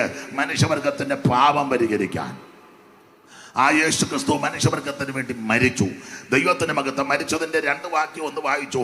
കൊരിന്ത്യർക്ക് എഴുതിയ 1-ാം ലേഖനം 15-ാം അധ്യായത്തിന്റെ 3 മുതലുള്ള തിരുവെടുത്ത്. അറിവുള്ള വാക്യമാ, എങ്കിലും ഉപദേശമല്ലേ വായിച്ചേ. ക്രിസ്തു നമ്മുടെ പാപങ്ങൾക്ക് വേണ്ടി തിരുവെഴുത്തുകളിൻ പ്രകാരം മരിച്ചു. ശ്രദ്ധിക്കുക, യേശു ക്രിസ്തു നമ്മുടെ പാപങ്ങൾക്ക് വേണ്ടി തിരുവെഴുത്തുകളിൻ പ്രകാരം മരിച്ചു, അടക്കപ്പെട്ടു. തിരുവെഴുത്തുകളിൻ പ്രകാരം 3-ാം നാൾ ഉയർത്തെഴുന്നേറ്റു. തിരുവെഴുത്ത് പ്രകാരം 3-ാം ദിവസം ഉയർത്തെഴുന്നേറ്റ് കേഭാവിനും പിന്നെ പന്തിരുവ. അപ്പൊ ശ്രദ്ധിക്കുക, തിരുവെഴുത്തുകളെ പ്രകാരം ജനിച്ച്, തിരുവെഴുത്ത് പറഞ്ഞതുപോലെ മരിച്ച്, തിരുവെഴുത്ത് പറഞ്ഞതുപോലെ അവിടുന്ന് ഉയർത്തെഴുന്നേറ്റു. അപ്പോൾ യേശുക്രിസ്തുവിന്റെ മരണം അപകട മരണമല്ല, അബദ്ധമരണവുമല്ല, ആത്മഹത്യയുമല്ല.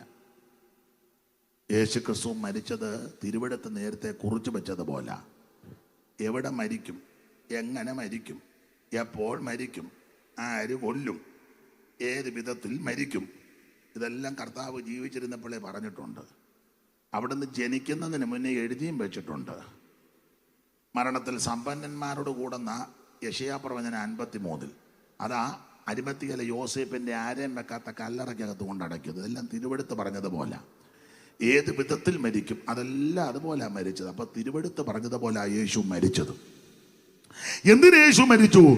അവൻ മനുഷ്യവർഗത്തിന്റെ പാപത്തിന് പരിഹാരം വരുത്തുവാൻ. അതെങ്ങനെയാ പരിഹാരം ഉണ്ടാകുന്നത്? യേശു ക്രിസ്തുവിന്റെ പരിശുദ്ധ രക്തത്താൽ. യേശു ക്രിസ്തുവിന്റെ രക്തം സകല പാപങ്ങളും പോക്കി നമ്മെ ശുദ്ധീകരിക്കും. യേശു ക്രിസ്തുവിന്റെ രക്തത്തിന്റെ വിശേഷത നമുക്കറിയാം. വചനത്തിൽ ഇത് അവൻ പാപങ്ങളെ മോചിക്കുന്ന പരിശുദ്ധ രക്തമാ.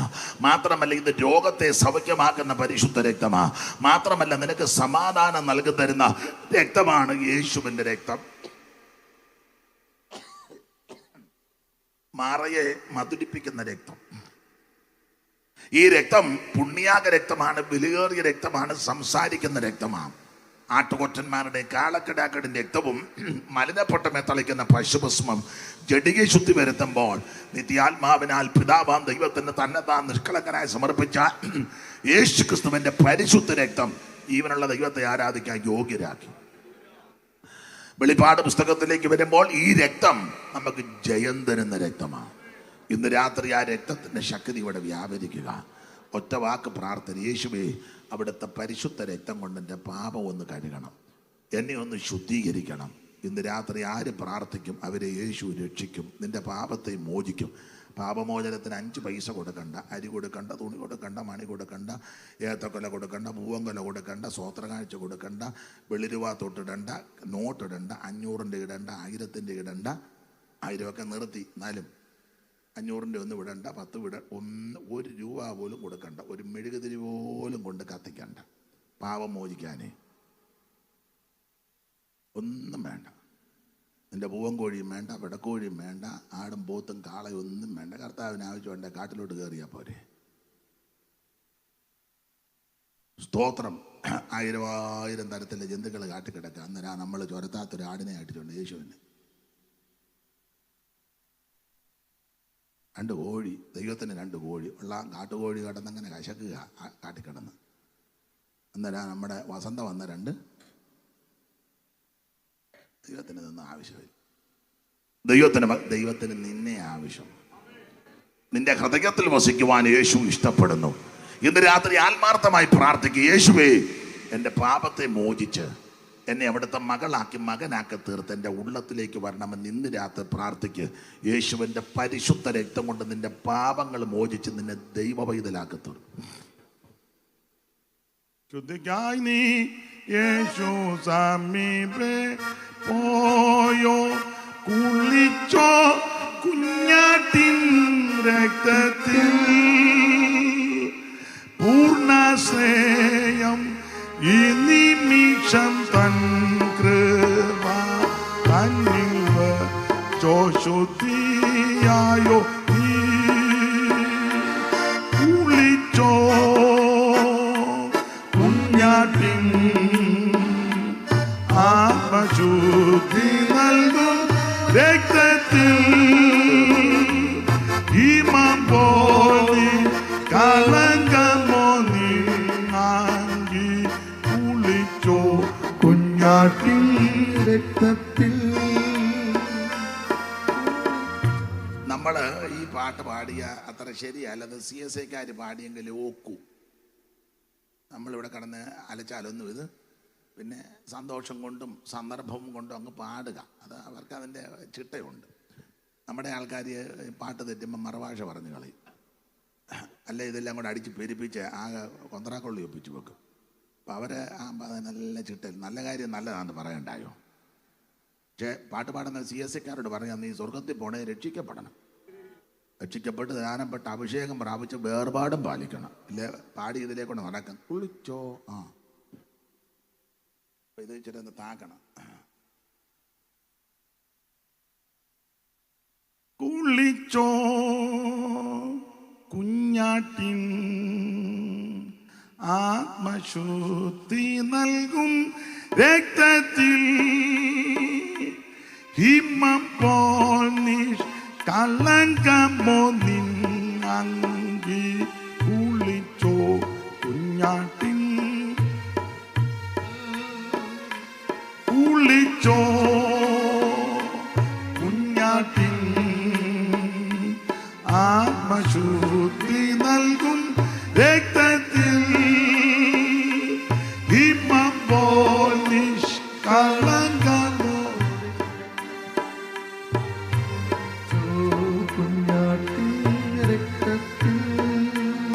ഇന്ന് രാത്രി ഈ പന്തല് വിട്ടു പോകുന്നതിന് മുമ്പ് യേശുവിന്റെ പരിശുദ്ധ രക്തത്താൽ പാപമോചനം പ്രാപിച്ചു പോകണം. ഇന്ന് രാത്രി പ്രാർത്ഥിക്ക്, എൻ്റെ യേശുവേ എൻ്റെ പാപം മോചിക്കണം, എൻ്റെ ഉള്ളത്തിലേക്ക് വരണം. ഇന്ന് രാത്രി എന്നെ അവിടുത്തെ മകനാക്കി തീർക്കണം. ആർക്ക് താല്പര്യമുണ്ട്? അവരൊന്ന് കൈപൊക്കിക്കേ, അവരൊന്ന് കൈപൊക്ക്. യേശു ഉള്ളത്തിലേക്ക് വരണം, പാപം മോചിക്കണം, യേശുവിൻ്റെ പൈതലാക്കി തീരണം. ആമേൻ, സ്തോത്രം. സകല പാപങ്ങളെ കരമൊന്ന് ഉയർത്തിപ്പിടിച്ച് നിങ്ങൾക്ക് വേണ്ടി പ്രാർത്ഥിക്കാൻ പോവുക. കരമൊന്ന് ഉയർത്തപ്പെട്ട കരങ്ങൾക്കായി ചൊവ്വന് ഉയർത്ത്. യേശുവിനെ ഏറ്റെടുക്കുകയല്ലയോ, അതിനെന്തിനാ നാണക്കേട്? ഉയർത്തപ്പെട്ട കരങ്ങളെല്ലാം ദൈവം അനുഗ്രഹിക്കട്ടെ. ഇന്ന് രാത്രി ദൈവം മറ്റുള്ളവർക്ക് നല്ല അവസരം തരിക.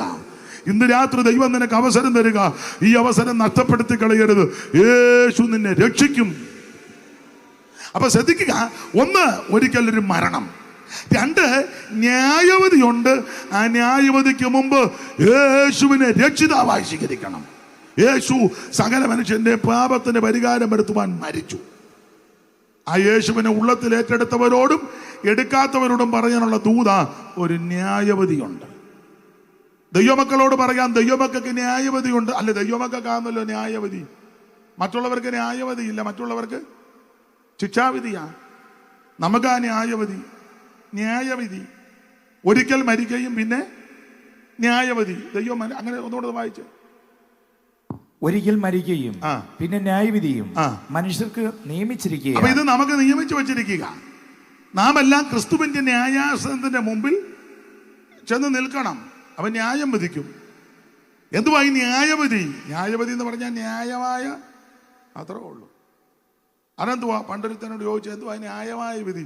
ന്യായമായ വിധി എന്ന് പറഞ്ഞാൽ രക്ഷിക്കപ്പെടുമ്പോൾ അന്ന് വരെയുള്ള മുഴുവൻ പാപവും യേശു ക്ഷമിക്കും.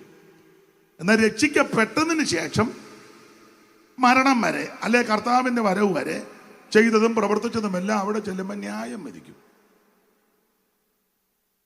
ഏക്കാതെ വരുമ്പോൾ കാണിക്കും. ഏക്കുമെന്നറിയാം, എന്നാലും അവിടെ ചെന്ന് തർക്കിക്കാൻ നിൽക്കുന്നവരുണ്ട്. എന്നാലും അതല്ല, നീ പാപം ചെയ്യാൻ പോയ ഓട്ടോ വരെ അവിടെ വരും. ഓട്ടോ മൂവാറ്റുപുഴ കൊണ്ട് തല്ലി പൊളിച്ച്, എന്നാലും അതെല്ലാം പാർട്സ് എല്ലാം ചെടികിടാന്ന് വരും. നിന്റെ കയ്യിലിരുന്ന മൊബൈൽ അവിടെ വരും. ജോഡി തന്നെ ആണല്ലോ, അന്നേരം മൊബൈൽ വരാൻ തങ്ങമ്മേ. മനസ്സിലായോ? എല്ലാം അവിടെ വന്ന് വെളിപ്പെടും. സ്തോത്രം. സ്നാനപ്പെട്ടിട്ടുള്ളവരും മറുഭാഷ തിട്ടമായി പേശിയോരും, സ്നാനപ്പെട്ടിട്ടുള്ളവരും മറുഭാഷ തിട്ടമായി പേശിയോരും, പാചക വ്യാഖ്യാനം ചെയ്തവരും പാചക വ്യാഖ്യാനം ചെയ്തവരും എല്ലാവരും വന്നേ മതിയാകും രാജരാജൻ മെഷിക സിംഹാസനെ. അപ്പൊ ശ്രദ്ധിക്കുക,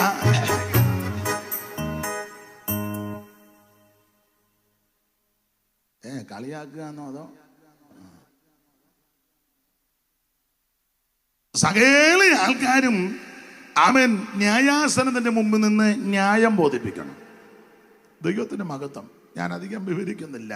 ഒരു ന്യായവതിയുണ്ട്. അതുകൊണ്ട് വാക്കുകൾ ശ്രദ്ധിക്കണം, പ്രവൃത്തികളൊക്കെ വളരെ ശ്രദ്ധിക്കണം.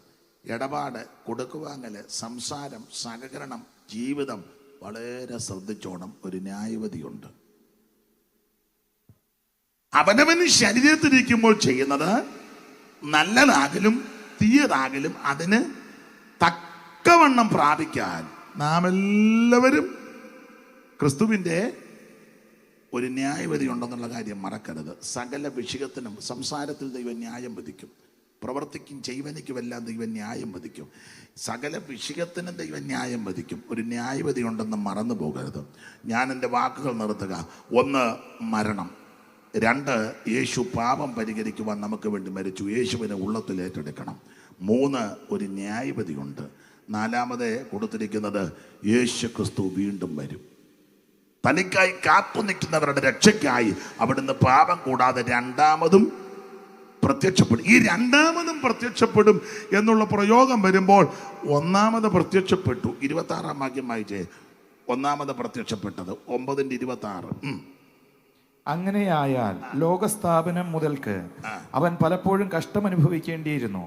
എന്നാൽ അവൻ ലോകാവസാനത്തിൽ സ്വന്തം യാഗം കൊണ്ട് പാപപരിഹാരം വരുത്തുവാൻ ഒരിക്കൽ പ്രത്യക്ഷനായി. അപ്പോൾ സ്വന്തം യാഗം കൊണ്ട് പാപപരിഹാരം വരുത്തുവാൻ ഒരിക്കൽ പ്രത്യക്ഷനായി. യേശുക്രിസ്തു ഒരിക്കൽ പ്രത്യക്ഷനായി. എന്തിന്? മനുഷ്യവർഗത്തിന്റെ പാപത്തിന് പരിഹാരം വരുത്തുവാൻ. അവിടുന്ന് വരുത്തി ക്രൂശിൽ കിടന്നപ്പോൾ തിരുവായി മുടിഞ്ഞു സകലതും നിവർത്തിച്ചേച്ച് അവിടുന്ന് 3-ാം ദിവസം ഉയർത്ത് സ്വർഗത്തിൽ ചെന്നു. ഇപ്പോൾ സ്വർഗത്തിൽ എനിക്ക് നിങ്ങൾക്ക് വേണ്ടി പക്ഷപാതം ചെയ്യുക. ആ പക്ഷപാതം ചെയ്യുന്ന യേശു ക്രിസ്തു അധികം താമസിക്കാതെ തിരിച്ചു വരും. രണ്ടാമതും വരും. ആ അവിടുത്തെ വരവിൽ ആരും കൈവിടപ്പെട്ടു പോകരുത്. യേശു വീണ്ടും വരും. എന്തിനാ? തിരുസഭയെ ചേർക്കാൻ. ആരാ പോകുന്നത്? ഒറ്റ വാക്ക് പറയാം. മാനസാന്തരപ്പെട്ട് യേശു ക്രിസ്തുവിനെ രക്ഷിതാവായി സ്വീകരിച്ച് വെള്ളത്തിൽ മുങ്ങി പിതാവിൻ്റെയും പുത്രൻ്റെയും പരിശുദ്ധാത്മാവിൻ്റെ നാമത്തിൽ സ്നാനപ്പെട്ട് അഭിഷേകം പ്രാപിച്ച് വേർപാട് പാലിച്ച് തിരുമേശയെടുത്ത് കൂട്ടായ്മ ആചരിച്ച് പ്രാർത്ഥന കഴിച്ച് ദൈവത്തോടും മനുഷ്യരോടും കുറ്റമറ്റ മനസ്സാക്ഷിയോട് ജീവിച്ച് ഓരോ ദിവസവും മാനസാന്തരത്തിന് യോഗ്യമായ ഫലം കായ്ച്ച് അവൻ കർത്താവിൻ്റെ വരവിനായി നോക്കി പാർക്കുന്ന വിശുദ്ധന്മാരെ ചേർക്കാൻ യേശു ക്രിസ്തു വീണ്ടും വരും. ഇതാണ് ഇതിൻ്റെ പ്രമാണം. അല്ലാതെ ഞാൻ കുറേ നാൾ ബെന്തിക്കോസിൽ പോയെന്നോർത്തും മേപ്പോട്ട് പോകുകയല്ല. ഞങ്ങൾ ആ പള്ളിക്ക് സ്ഥലം കൊടുത്തത് നീ സ്വർഗത്തിൽ പോകുകയല്ല. ഞങ്ങളുടെ വീട്ടിൽ അച്ഛനുണ്ട്, ചെമ്മാച്ചനുണ്ട്, മെത്രാനുണ്ട്, കന്യാസ്ത്രീയുണ്ട്, ബിഷപ്പുണ്ട്, തിരുമേനിയുണ്ട്. അതൊക്കെ എല്ലാം മേനി ഇരുന്നോട്ടെ. പക്ഷേ സ്വർഗത്തിൽ പോകണേ, രക്ഷിക്കപ്പെടണം. ഞങ്ങൾ പള്ളിക്ക് സ്ഥലം കൊടുത്ത് കുരിശും തൊട്ട് ഞങ്ങളുടെ അതിരയിലായിരിക്കുന്നത്. അവിടെ ഇരിക്കട്ടെ, പൊളിക്കുവൊന്നും വേണ്ട. പക്ഷേ സ്വർഗത്തിൽ പോകണേ, യേശുവിനെ രക്ഷിതാവായി സ്വീകരിക്കണം. എൻ്റെ വല്യപ്പച്ചൻ സെൻട്രൽ പാസ്റ്റർ അതൊന്നും പോകുകയില്ല. പുള്ളിയുടെ കാര്യം തന്നെ വരുവക്കേടാ. സ്തോത്രം. സ്വർഗത്തിൽ പോണേ, രക്ഷിക്കപ്പെടണം. മനസ്സിലായോ? ഞങ്ങൾ സ്വോത്ര കാഴ്ച ഒത്തിരി കൊടുത്തതാ. അതൊക്കെ നല്ല കാര്യമായിട്ട് സ്വർഗത്തിൽ പോകാൻ നേർച്ച കിട്ടാലൊന്നും സ്വർഗത്തിൽ പോകും നടക്കുകയല്ല. പണ്ടൊരു തള്ള പള്ളി കയറി നേർച്ച കിട്ടപ്പോൾ എല്ലാവർക്കും ഒത്തിരി ആൾക്കാരുണ്ട്. എല്ലാവർക്കും ഇട്ട് 50 പൈസ ഇട്ടിട്ട് വന്നപ്പം ഇങ്ങനെ ഒരാൾ നിൽക്കുന്നു. പുള്ളിക്ക് വിട്ടപ്പോൾ കപ്പിയറിച്ചത് തള്ളേ അത് ആരാന്നും പറഞ്ഞ. ആരാ അത്? ലൂസിഫറാണ്. നിങ്ങൾ അതിനും കൊണ്ടിട്ടു. അപ്പോൾ തള്ളയ്ക്ക് മനസ്സിലായ അബദ്ധമാണ്. എങ്കിലും തള്ള ബുദ്ധിയുള്ള തള്ളയാണ്. തള്ള പഞ്ഞയുടെ കള്ളക്കപ്പിയാരെ എങ്ങോട്ട് പോകുന്നെന്ന് ആരറിഞ്ഞു? എങ്ങാനും പൊട്ട് പഠിച്ച് അങ്ങോട്ടാ ചെല്ലുന്നെങ്കിൽ ഇവനാ അവിടെ ഇരിക്കട്ടെടാ 50 പൈസ. നേർച്ച കിട്ടാലൊന്നും നീ സ്വർഗത്തിൽ പോകുകയല്ല. ഗോത്ര കാഴ്ച കിട്ടാലൊന്നും സ്വർഗത്തിൽ പോകുകയല്ല. ദൈവദാസന്മാർക്ക് ഭക്ഷണം കൊടുക്കുന്ന നല്ലതാ. ഭക്ഷണം കൊടുത്തതിൻ്റെ കേറൊപ്പിലൊന്നും മേളിലോട്ട് പോകുകയല്ല. മേളിലോട്ട് പോകണേ, രക്ഷിക്കപ്പെടണമെന്ന്. രക്ഷിക്കപ്പെടണം. അങ്ങനെ രക്ഷിക്കപ്പെട്ട് സ്നാനപ്പെട്ട് അഭിഷേകം പ്രാപിച്ച് വേർപാട് പാലിച്ച് വിശുദ്ധ ജീവിതം നയിക്കുന്ന വിശുദ്ധന്മാരെ ചേർക്കാൻ യേശു വീണ്ടും വരും. വരുമെന്നുണ്ടെന്ന തെളിവ്, ധാരാളം തെളിവുണ്ട്. ഒന്ന്, യേശു ക്രിസ്തു നേരിട്ട് പറഞ്ഞ് ഞാൻ പോയിട്ട് വരുമെന്ന്. നിങ്ങളുടെ ഹൃദയം കലങ്ങി പോകരുത്. ദൈവത്തിൽ വിശ്വസിപ്പീൻ, എന്നിനും വിശ്വസിപ്പീൻ. എൻ്റെ പിതാവിൻ്റെ ഭവനത്തിൽ അനേകം വാസസ്ഥലമുണ്ട്. ഇല്ലെങ്കിൽ ഞാൻ നിങ്ങളോട് പറയും, ഞാൻ നിങ്ങൾക്ക് സ്ഥലമൊരുക്കാൻ പോയാ. ഞാൻ പോയി സ്ഥലമൊരുക്കിയാൽ ഞാൻ ഇരിക്കുന്ന ഇടത്ത് നിങ്ങളെയും ഇരുത്തേണ്ടത്. ഞാൻ പിന്നെയും വന്ന് നിങ്ങളെ എൻ്റെ അടുക്ക്. യേശു ഡയറക്റ്റ് പറഞ്ഞതാ. ഇതിനപ്പുറം വേറൊന്നുമില്ല. കർത്താവ് പോഷ്ക്ക് പറയുന്നവനല്ല. വരുമെന്ന് പറഞ്ഞാൽ അവിടെ നിന്ന് സൂക്ഷം തിരിച്ചു വരും. സത്യമായനിലും നിത്യപിതാവിലും, സത്യമായനിലും നിത്യപിതാവിലും സത്യമായി വിശ്വസിപ്പിൻ സന്തതവും. നിങ്ങൾ ചിത്തം കലങ്ങിടൊല്ല, പോയി വരും ഞാൻ. നിന്റെ ചിത്തം കലങ്ങിടൊല്ല, പോയി വരും ഞാൻ. എൻ പിതാവിൻ ഗൃഹം ഇൻപമേഴും പല, എൻ പിതാവിൻ ഗൃഹം ഇൻപമേഴും പല. സമൃദ്ധ ഭവനങ്ങൾ ഉണ്ടതിനാൽ, ഇനി സമൃദ്ധ ഭവനങ്ങൾ ഉണ്ടതിനാൽ, ഇനി ചിത്തം കലങ്ങിടൊല്ല, പോയി വരും ഞാൻ. നിന്റെ ചിത്തം കലങ്ങിടൊല്ല, പോയി വരും ഞാൻ. യേശു ക്രിസ്തു വീണ്ടും വരും. അതിന് ഏറ്റവും വലിയ തെളിവ് നമ്മുടെ കർത്താവ് പറഞ്ഞേച്ചാ പോയത്. രണ്ട്, ഏറ്റവും വലിയ തെളിവിൽ ഒന്ന്, കർത്താവ് ഉയർത്തെഴുന്നേറ്റ് സ്വർഗത്തിലേക്ക് പോയപ്പോൾ വെള്ളവസ്ത്രം ധരിച്ച 2 ദൂതന്മാര് പ്രത്യക്ഷപ്പെട്ടേച്ച് ദൈവദാസന്മാർ അപ്പോസ്തലന്മാരുടെ പറയാ, ഗലീല പുരുഷന്മാരെ, നിങ്ങൾ ആകാശത്തോട്ട് നോക്കി നിൽക്കുന്നത് എന്താ? നിങ്ങളെ വിട്ട് സ്വർഗാരോഹണം ചെയ്ത യേശു സ്വർഗത്തിലേക്ക് പോകുന്നവനായി നിങ്ങൾ കണ്ടതുപോലെ തിരിച്ചു വരും. ദൂതൻ പറഞ്ഞു, 2 ദൂതന്മാരാ പറഞ്ഞ്. നടക്കുമോ? നടക്കും. അതിനാ ഒരു തെളിവ്, നമ്മുടെ കർത്താവ് ഈ ഭൂമിയിൽ അവതരിക്കാൻ നേരത്ത് ഒരു ദൂതനാ മറിയോട് വന്ന് പറഞ്ഞ് നീ ഗർഭവതിയാകുമെന്ന്. സൂക്ഷ്മത സംഭവിച്ചു. ഒരു ദൂതൻ പറഞ്ഞ കാര്യം നടന്നെങ്കിൽ 2 ദൂതന്മാർ പറഞ്ഞ കാര്യം നടക്കാതിരിക്കുമോ? ദൈവത്തിന് സ്തോത്രം. യേശു വീണ്ടും വരും. പുതിയ നിയമത്തിലെ വിശുദ്ധന്മാരെല്ലാം പ്രാർത്ഥിച്ച് അവസാനിപ്പിക്കുള്ള ആമേൻ കർത്താവായ യേശുവേ. അപ്പോസ്തലന്മാരെല്ലാം ഇത് എടുത്തെടുത്ത് പറഞ്ഞതാ. അതുകൊണ്ട് ഇന്ന് രാത്രി ഓർപ്പിക്കട്ടെ, യേശു വീണ്ടും വരും. 1, ഒരു മരണമുണ്ട്. 2, ഒരു ന്യായവതിയുണ്ട്. 3, യേശു പാപത്തിന് പരിഹാരം വരുത്തുവാൻ മരിച്ചു അടക്കപ്പെട്ട് ഉയർത്തിന്നും ജീവിക്കുന്നു. 4, ആ യേശു തിരിച്ചു വരും. എന്നെ കേൾക്കുന്ന പ്രിയരെ, കൈവിടപ്പെട്ടു പോകരുത്, ആരും നഷ്ടപ്പെട്ടു പോകരുത്. ഇവിടെ ഒന്നും നേടാനൊത്തില്ലെങ്കിൽ എല്ലാവരും നിത്യതയിലെത്തണം.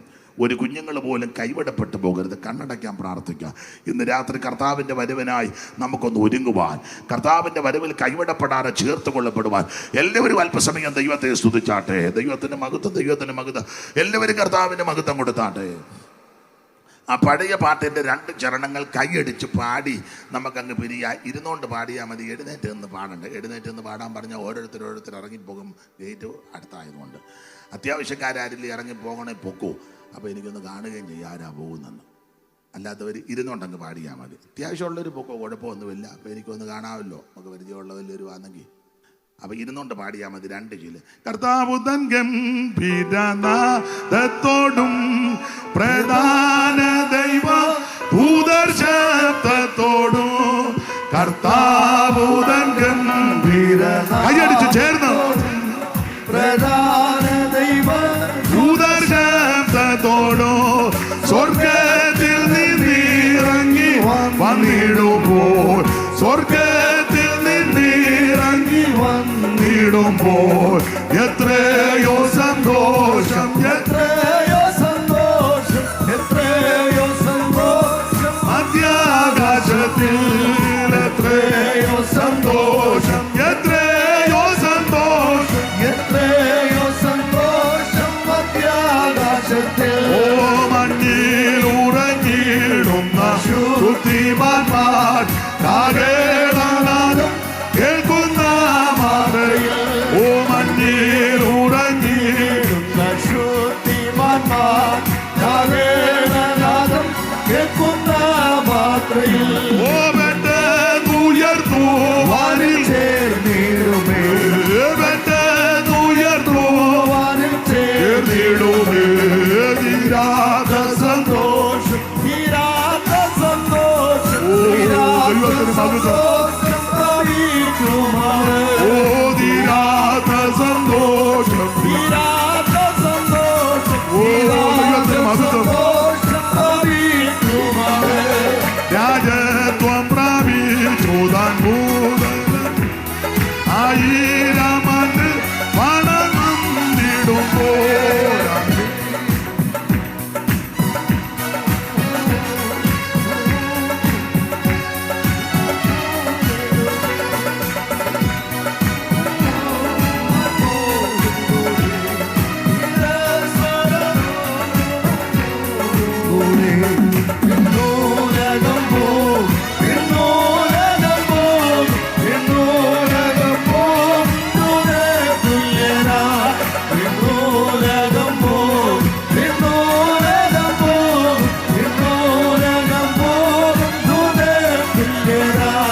രാജത്വം പ്രാപിച്ചു താൻ ഭൂതലത്തിൽ ആയിരമാണ്ട് പണം വന്നിടും.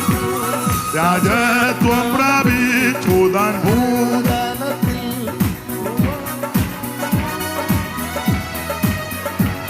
ശത്രുവാം സാത്താനെ ബന്ധിക്കുമാർ, ശത്രുവാം സാത്താനെ ബന്ധിക്കും. വാണിടും ഭൂമിയിൽ, വാണിടും ഭൂമിയിൽ, വാണിടും ഭൂമിയിൽ രാജ രാജ വാണിടും ഭൂമി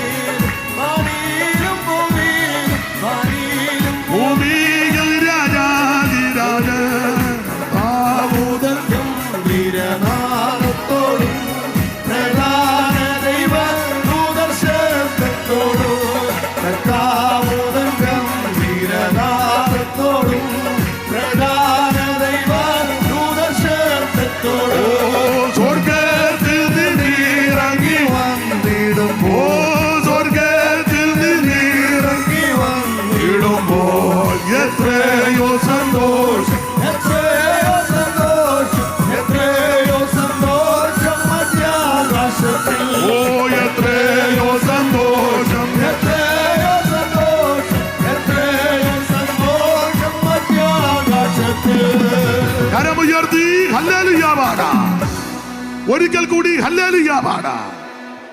ഇതുവരെയും എന്നെ കേട്ടിരുന്ന ബഹുമാന്യരായ എല്ലാ പ്രിയപ്പെട്ടവർക്കും ആദരണീയ കർത്തദാസന്മാർക്കും നന്ദി. 1 മിനിറ്റ് എഴുന്നേറ്റ് നിൽക്കാൻ ആവതുള്ളവരെന്ന് എഴുന്നേറ്റ് നിന്ന് ആ കരങ്ങളൊന്ന് ഉയർത്തി ദൈവത്തെ മഹത്വപ്പെടുത്തിയാട്ടെ. ഒരു മിനിറ്റ് എല്ലാവരും.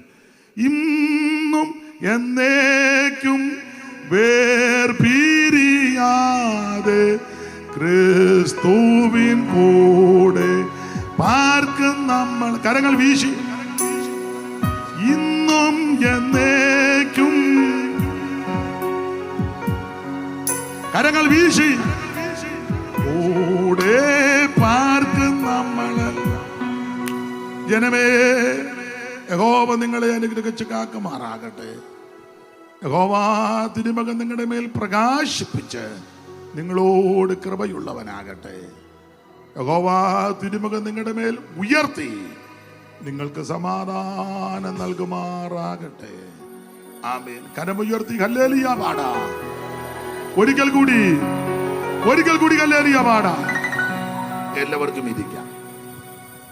ഇന്ന് രാത്രിയിൽ ഇവിടെ വന്ന് അല്പസമയങ്ങൾ ദൈവത്തിൻ്റെ വചനം പറയുവാൻ ദൈവം ഭാഗ്യം നൽകി എന്നെ ക്ഷണിച്ച വാത്സല്യ പിതാവ്, ചുമതലപ്പെട്ടവർ, കേട്ടിരുന്നവർ എല്ലാവർക്കും നന്ദി. കർത്താവിൻ്റെ വരവിനായിട്ടൊരുങ്ങാം. ദൈവം എല്ലാവരെയും അനുഗ്രഹിക്കട്ടെ. പ്രാർത്ഥിച്ച ആശീർവാദം പറഞ്ഞു.